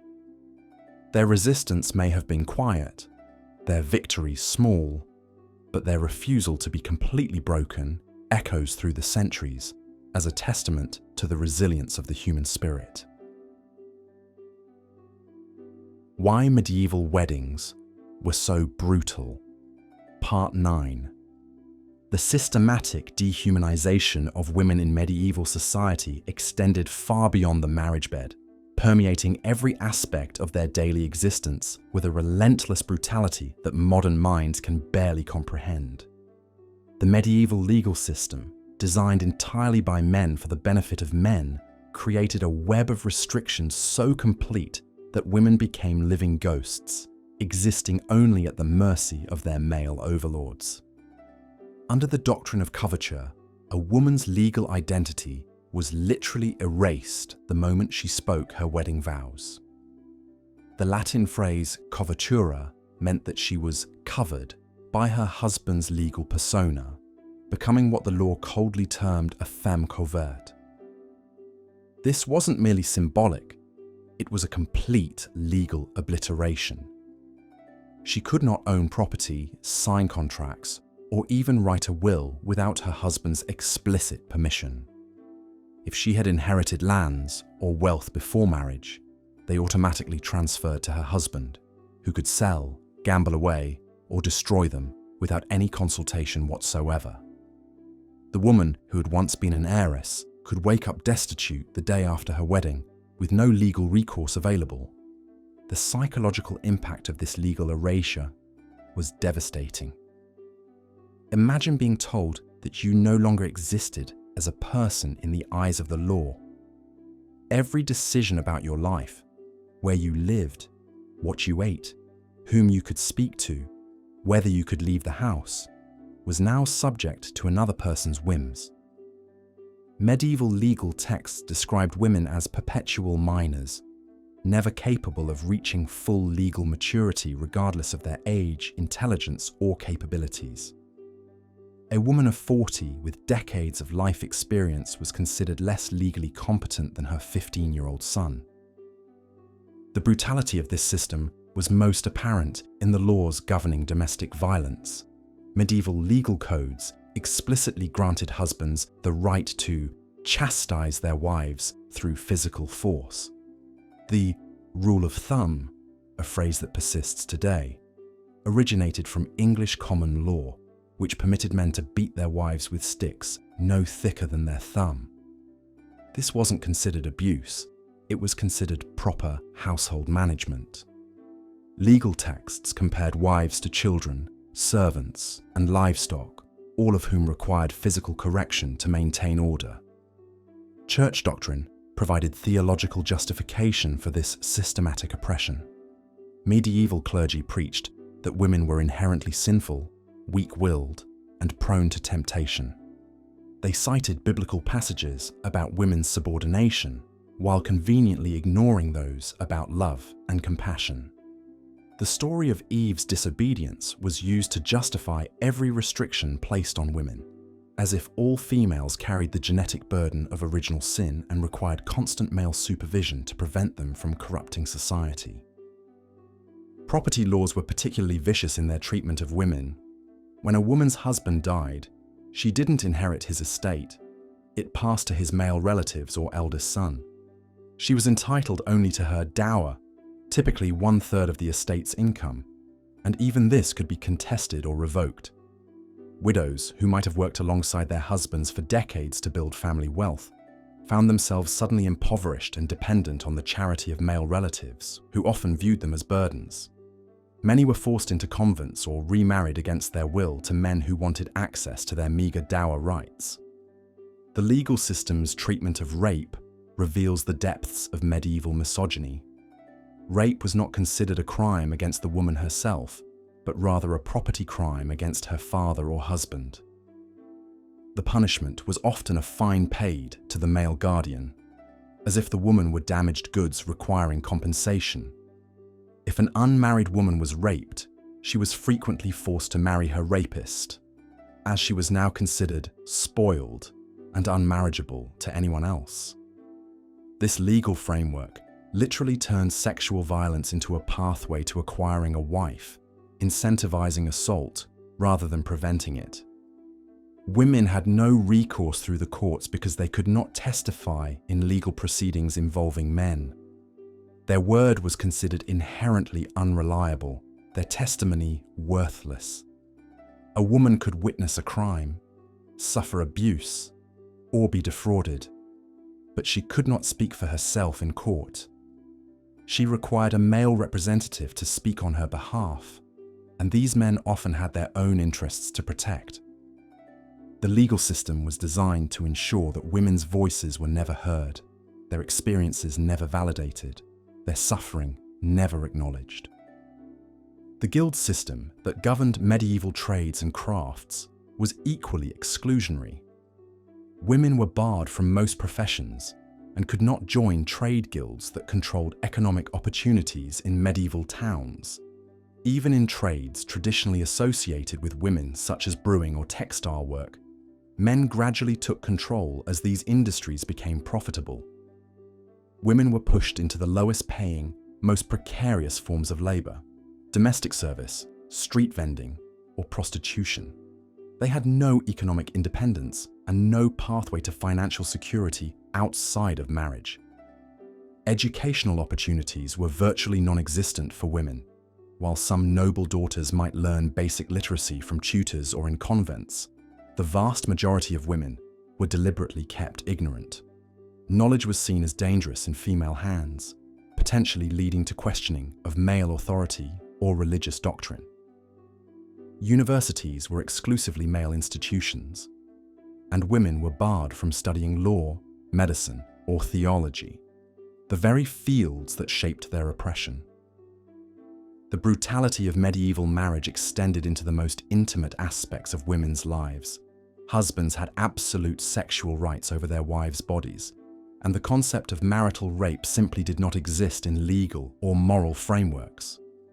Women were expected to submit to their husband's sexual demands regardless of their own desires, health, or circumstances. Pregnancy was not considered grounds for sexual restraint, nor was illness or exhaustion. The marriage contract was interpreted as permanent sexual consent with no possibility of withdrawal. Childbirth, already dangerous in an era without medical knowledge, became even more perilous due to the legal framework surrounding it. Women had no right to refuse pregnancy or control the spacing of their children. They were expected to bear child after child until their bodies could no longer sustain the strain. If complications arose during birth, the priority was always saving the child over the mother. Women who died in childbirth were often blamed for their own deaths, accused of harboring secret sins that God was punishing. The few women who attempted to resist this system faced severe consequences. Those who fled abusive marriages could be forcibly returned to their husbands by law enforcement. Running away was considered theft. The woman was stealing herself, her labor, and her reproductive capacity from her rightful owner. Penalties included public flogging, imprisonment, or being locked away in convents.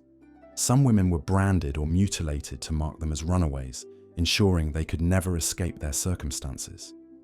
The legal concept of petty treason made women's resistance even more dangerous. While killing one's social equal was murder, killing one's superior was treason, a far more serious crime.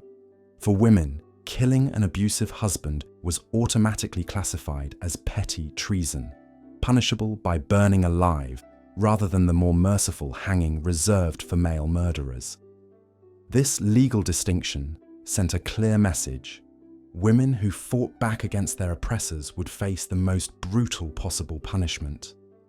Witch trials represented perhaps the most systematic and vicious persecution of women in medieval and early modern Europe.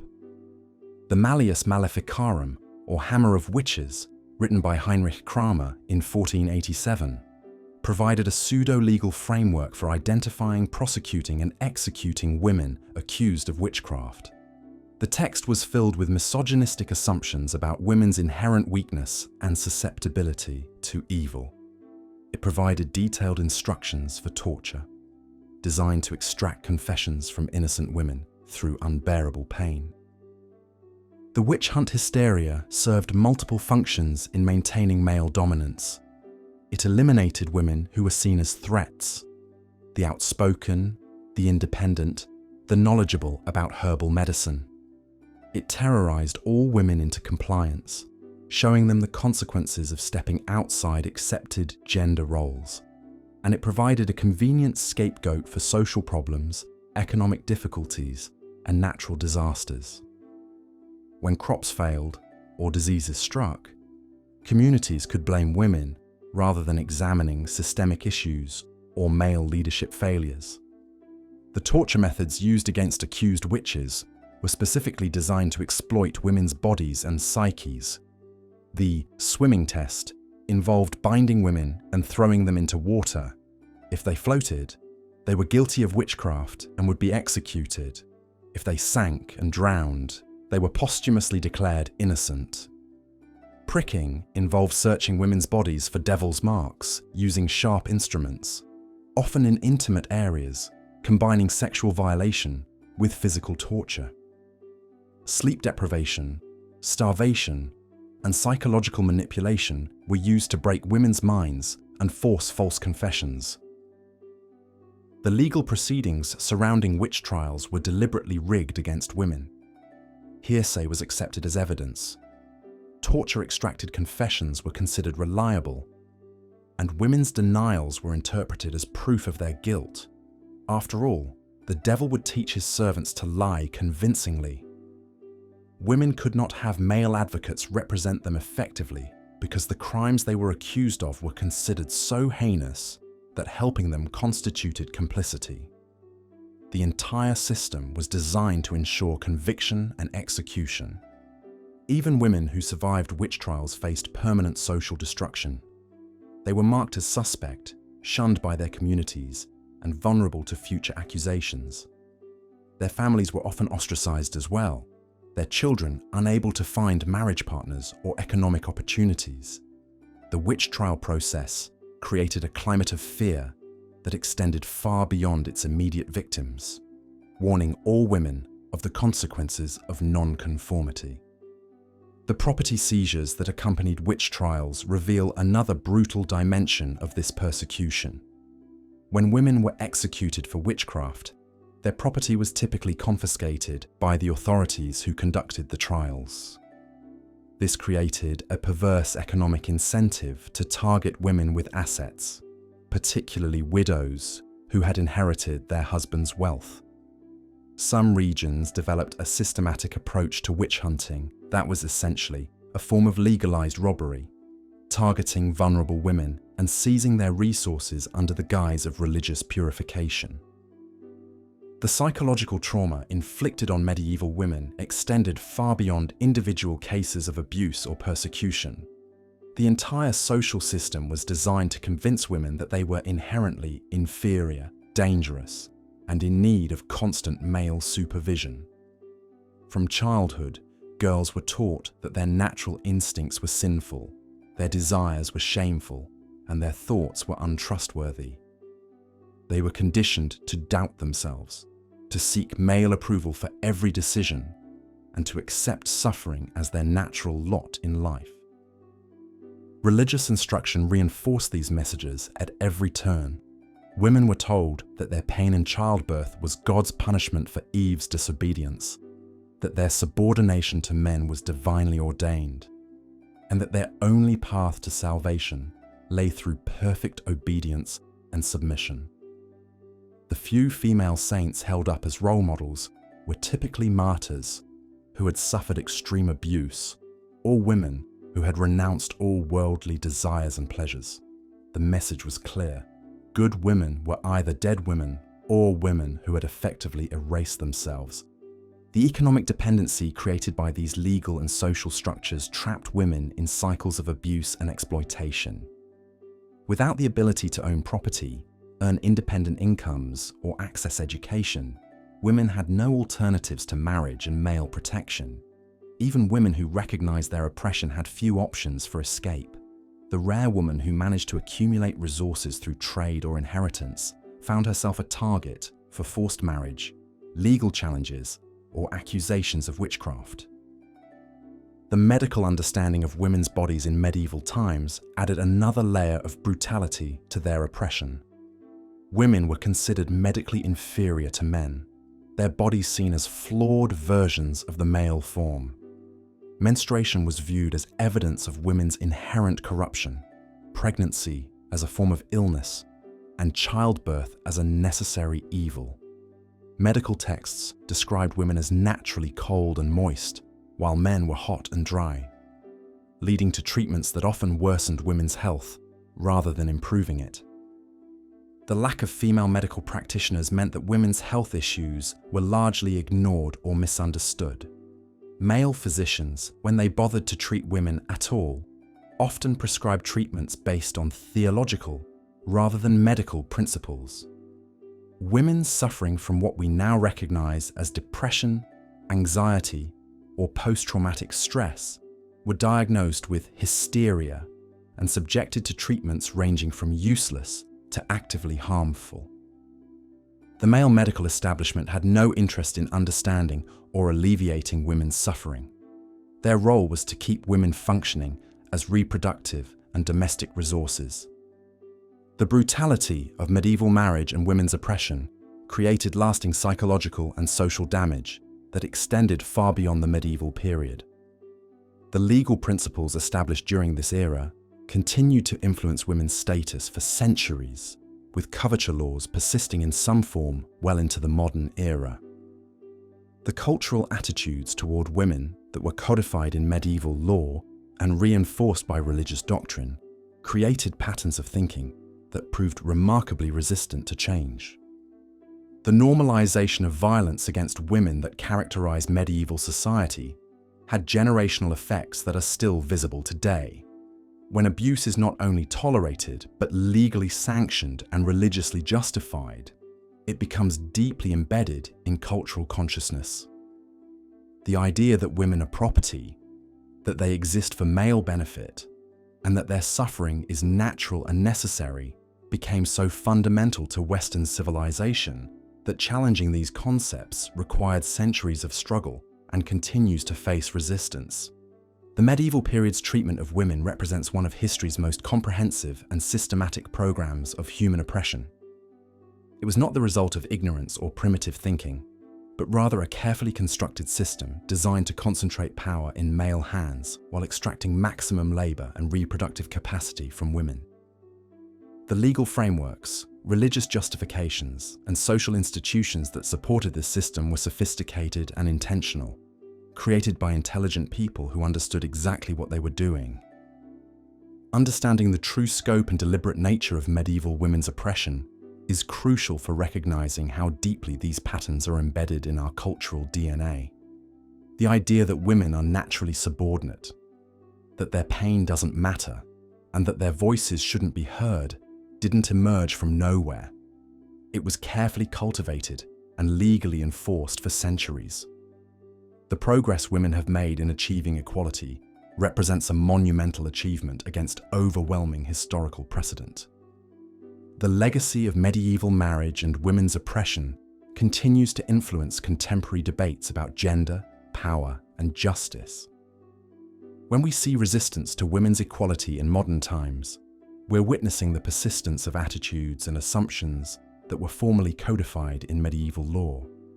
The fight for women's rights isn't just about current injustices, it's about dismantling systems of oppression that have been centuries in the making.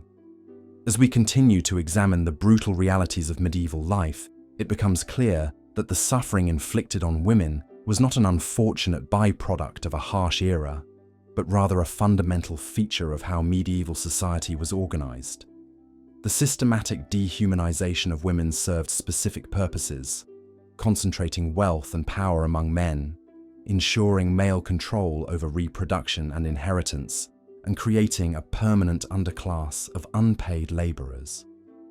This was not accidental cruelty, but calculated exploitation, designed to benefit those in power at the expense of those without it.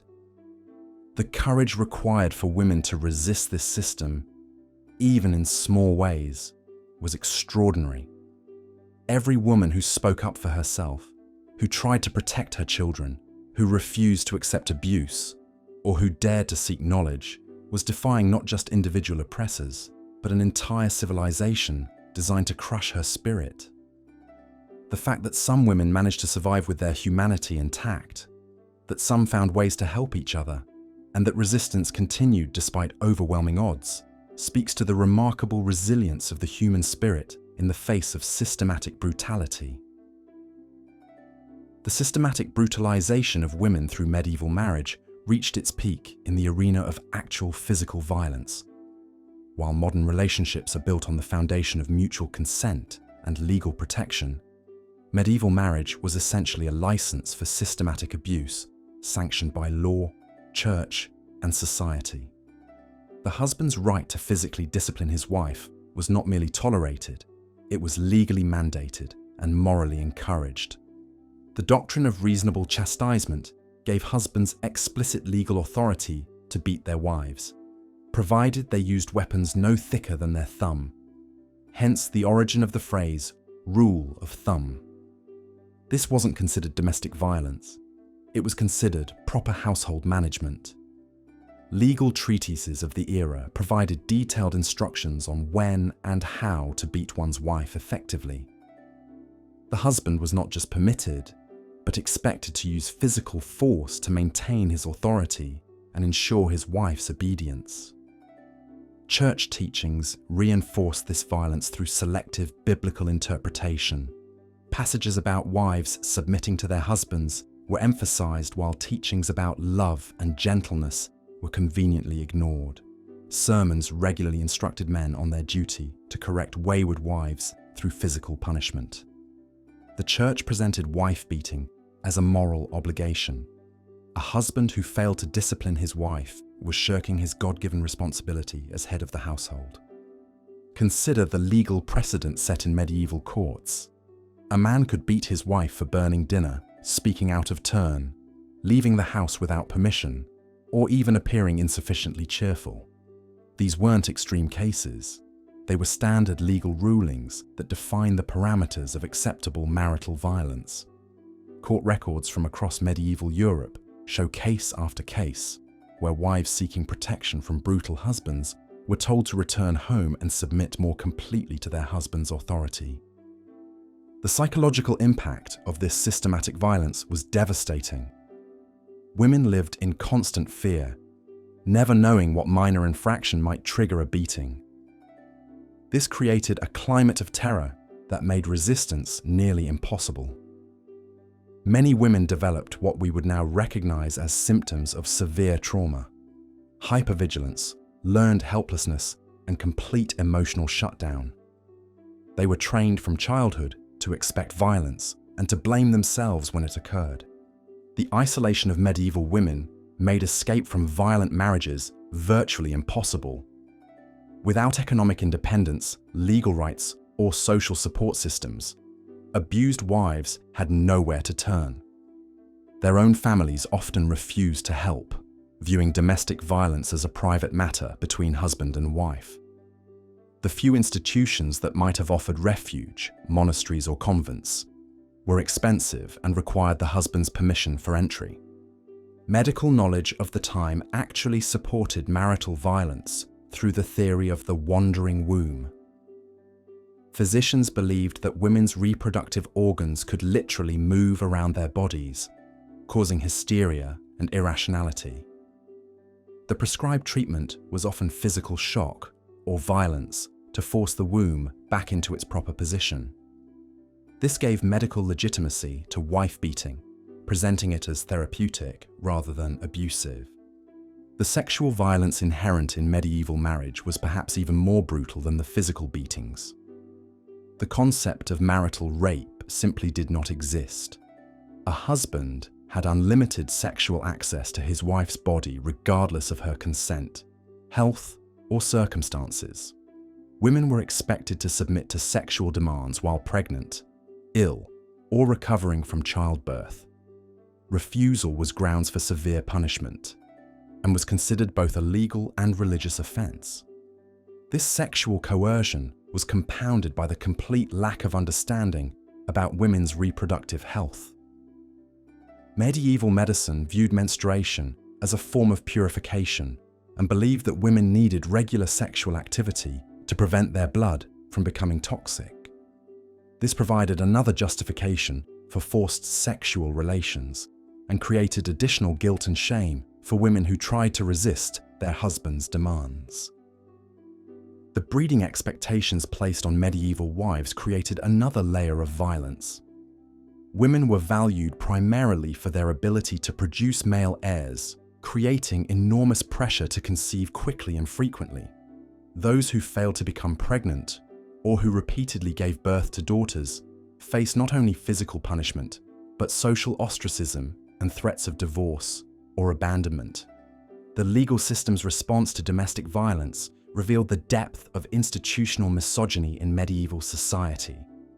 While a man could face legal consequences for damaging another man's property, including his wife, the same violence committed by a husband against his own wife was completely legal. Courts actually ruled that excessive kindness toward one's wife was a form of negligence that could result in legal penalties for the husband. Even when violence escalated to murder, the legal consequences were minimal. A man who killed his wife faced lighter penalties than someone who killed a stranger, and if he could demonstrate that she had been disobedient or unfaithful, he might face no punishment at all. The message was clear. Women's lives had little value beyond their function as property and breeding machines.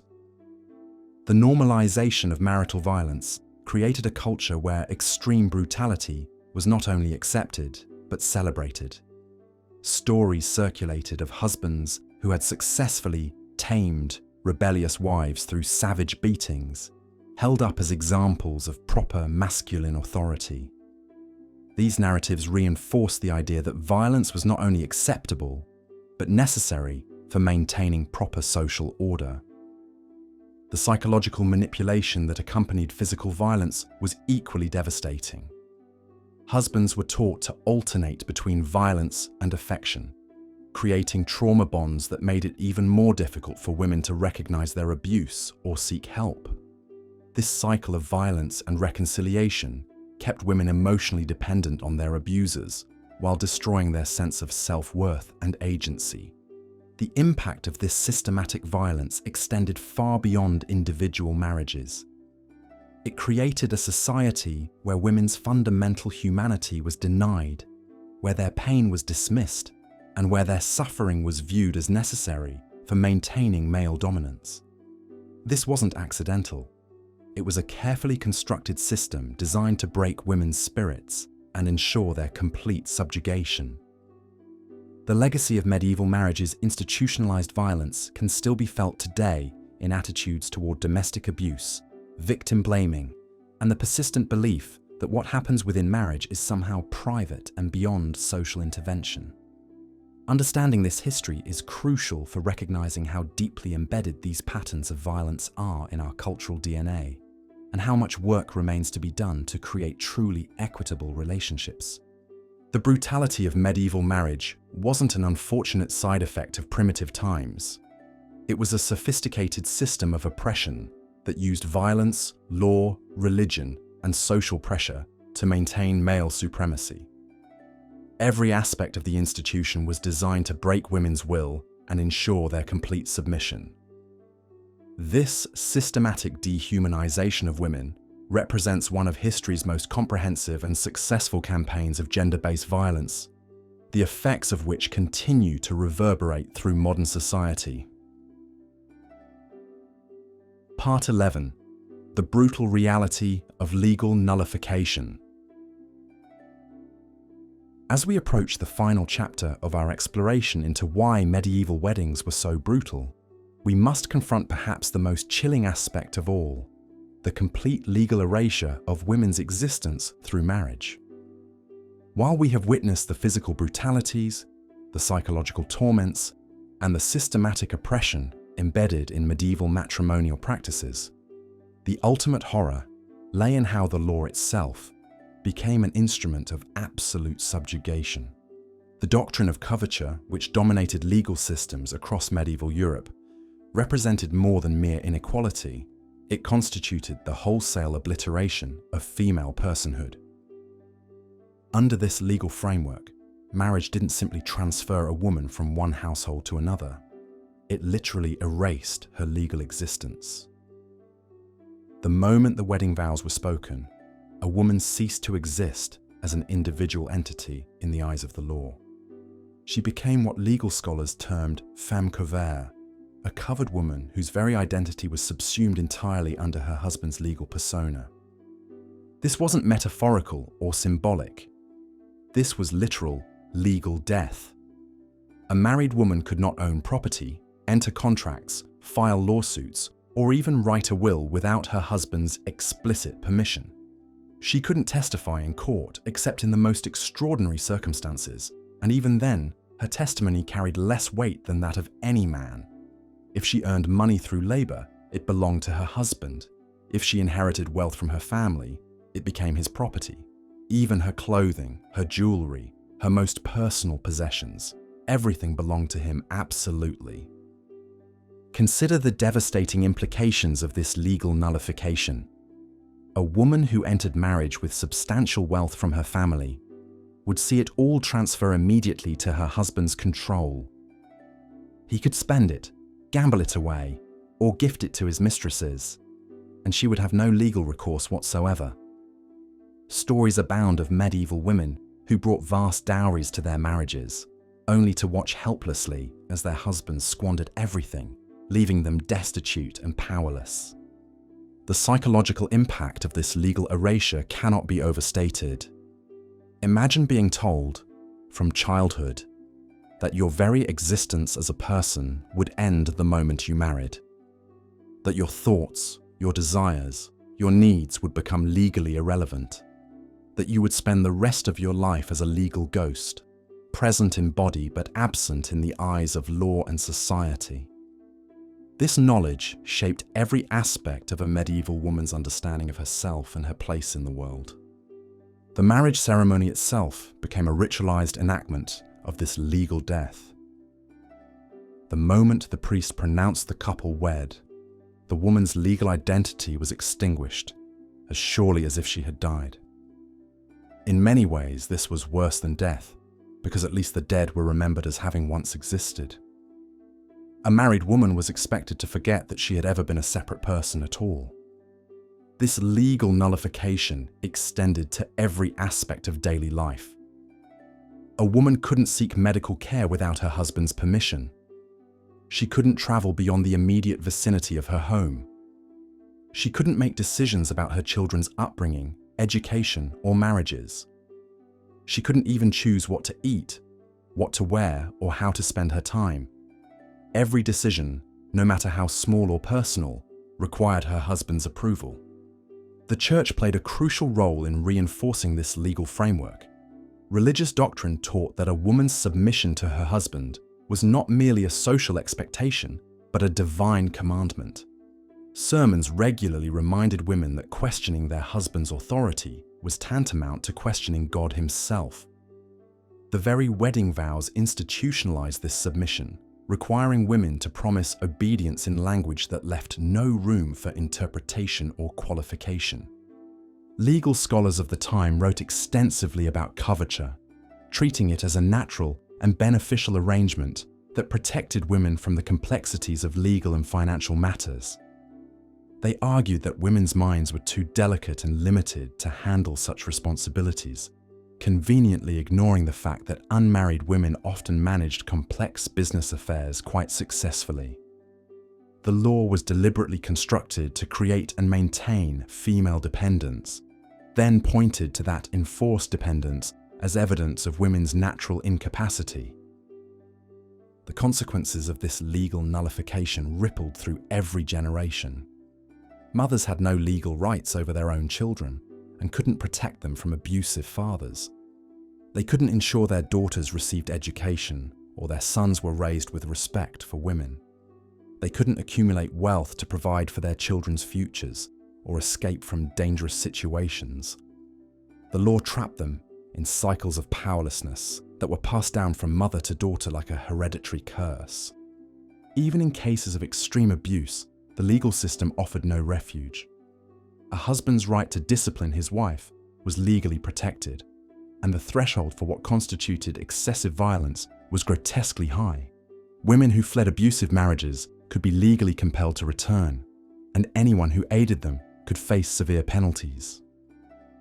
The law treated a wife's body as her husband's property, and protecting property rights took precedence over protecting human beings. The economic implications of coverture were particularly devastating. Women were entirely dependent on their husband's financial goodwill, with no legal means of supporting themselves if that goodwill disappeared. A husband could refuse to provide adequate food, clothing, or shelter, and his wife would have no legal recourse. He could squander the family's resources on gambling, drinking, or extramarital affairs, leaving his wife and children in poverty while facing no legal consequences. This economic dependence was deliberately maintained through laws that prevented women from engaging in most forms of trade or commerce. While some exceptions existed for widows or women whose husbands were absent, these were grudging concessions that could be revoked at any time. The goal was to ensure that women remained economically vulnerable and therefore compliant with male authority. The psychological techniques used to enforce this legal subjugation were sophisticated and brutal. Women were taught from childhood that their value lay entirely in their ability to please men and bear children. They were told that independence was unnatural and sinful, that questioning male authority revealed moral corruption.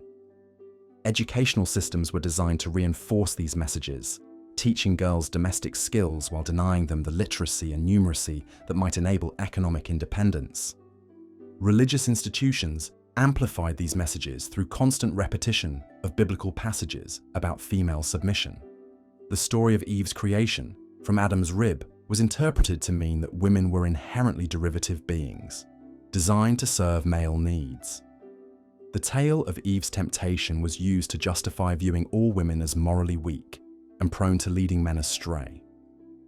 These religious teachings provided a seemingly divine justification for legal and social oppression. The few women who attempted to challenge these legal restrictions faced swift and severe punishment. Records exist of medieval women who tried to conduct business independently, only to be prosecuted for exceeding their legal authority. Others who attempted to leave abusive marriages were forcibly returned and subjected to additional punishment for their defiance. The legal system was designed to crush any hint of female autonomy before it could take root. Even women who accepted their legal nullification found themselves trapped in impossible situations.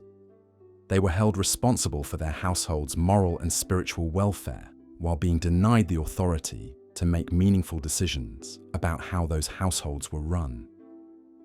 They were expected to be wise counselors to their husbands while being legally prohibited from having opinions that mattered. They were supposed to raise virtuous children while having no legal rights over those children's upbringing. The impact of this legal framework extended far beyond individual marriages. It shaped entire societies' understanding of human worth and dignity. When half the population was legally defined as non-persons, it normalized the idea that some human beings were inherently less valuable than others. This dehumanization made it easier to justify other forms of oppression and violence, creating cultures where brutality was seen as natural and necessary. The legal nullification of women through marriage also had profound effects on men, though they were less immediately obvious. Men were raised to see women as possessions rather than partners, which stunted their capacity for genuine intimacy and emotional connection. They were taught that dominance was more important than love, that control mattered more than companionship. This created generations of men who were emotionally impoverished, even as they wielded absolute power. The children raised in these households absorbed these lessons about power, control, and human worth from their earliest moments. Boys learned that their future wives would be property to be managed rather than people to be cherished. Girls learned that their destiny was legal obliteration and that resistance was futile. These lessons were reinforced through every interaction, every story, every religious teaching, creating self-perpetuating cycles of oppression. As we near the end of our exploration, we must acknowledge that the legal brutalities we've examined were not aberrations or excesses of a less enlightened time. They were deliberate, systematic constructions designed to maintain male power and female subjugation. The legal nullification of women through marriage was perhaps the most comprehensive system of oppression ever devised, one that eliminated even the possibility of resistance by making it legally impossible. The marriage ceremony, with all its symbolic brutalities, was ultimately just the public face of this legal obliteration.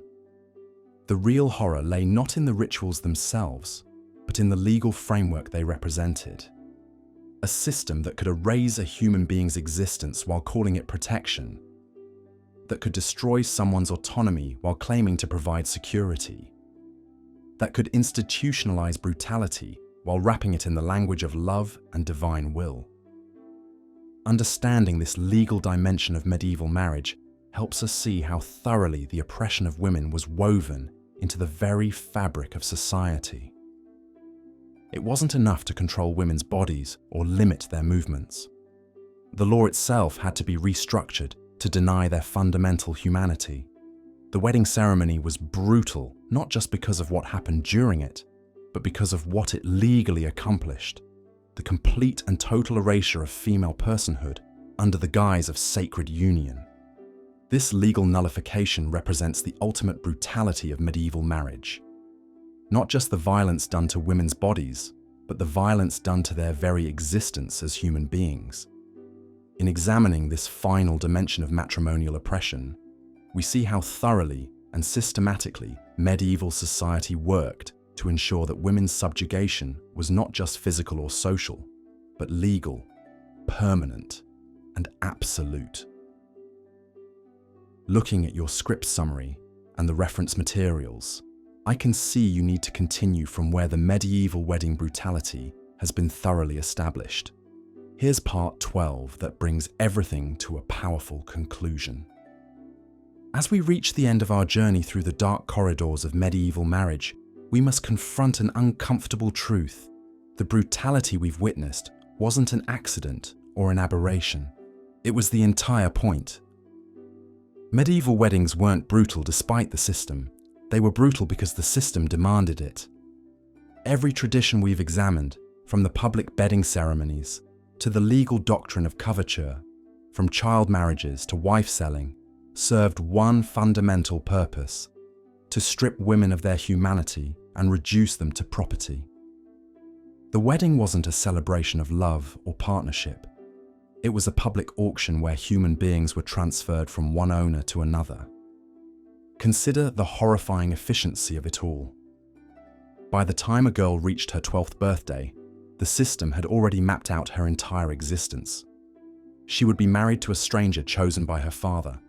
She would surrender her name, her property, her body, and her will to a man who could beat her, rape her, or sell her with complete legal protection.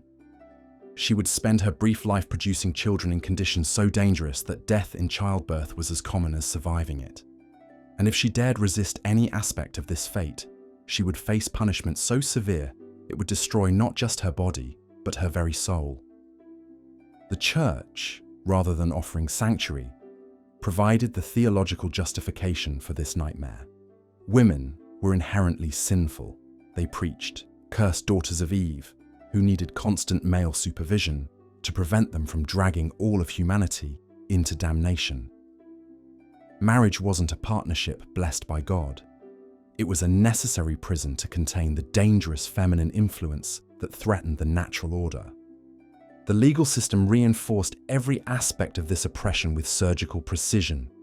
Under coverture, a woman ceased to exist as a legal person the moment she spoke her wedding vows.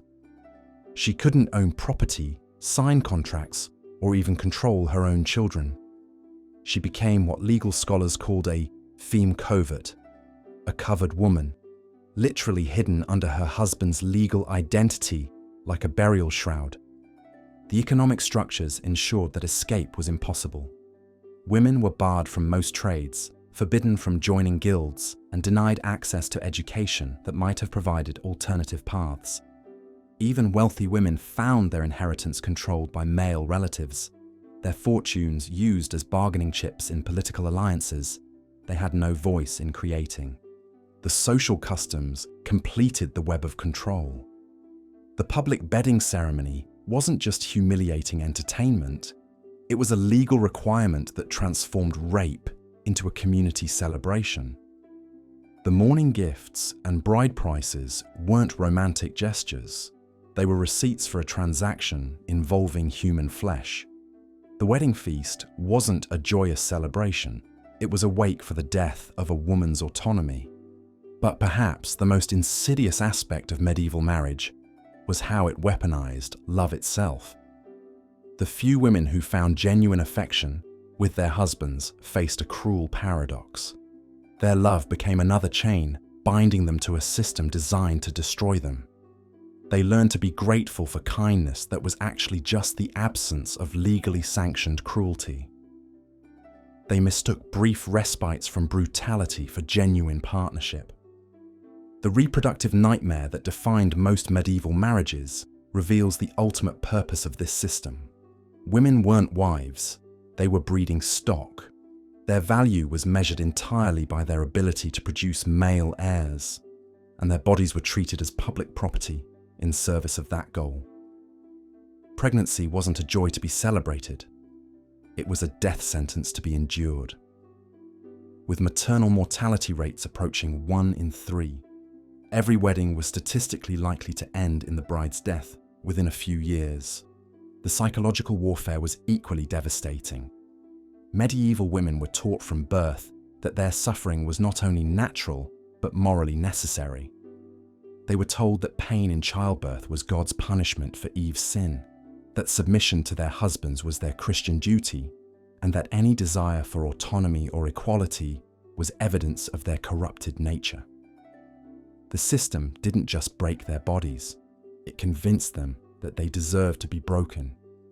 The rare stories of resistance only highlight the system's ruthless efficiency in crushing dissent. Women who fled abusive marriages were hunted down like escaped slaves. those who refused arranged marriages faced imprisonment or exile. The few who dared to speak out against their treatment were labelled as witches, heretics, or madwomen, categories that conveniently justified any punishment their accusers could imagine. Even the supposed protections offered to women reveal the depth of their dehumanization. Laws against wife-beating weren't designed to protect women from violence. They regulated the acceptable level of brutality.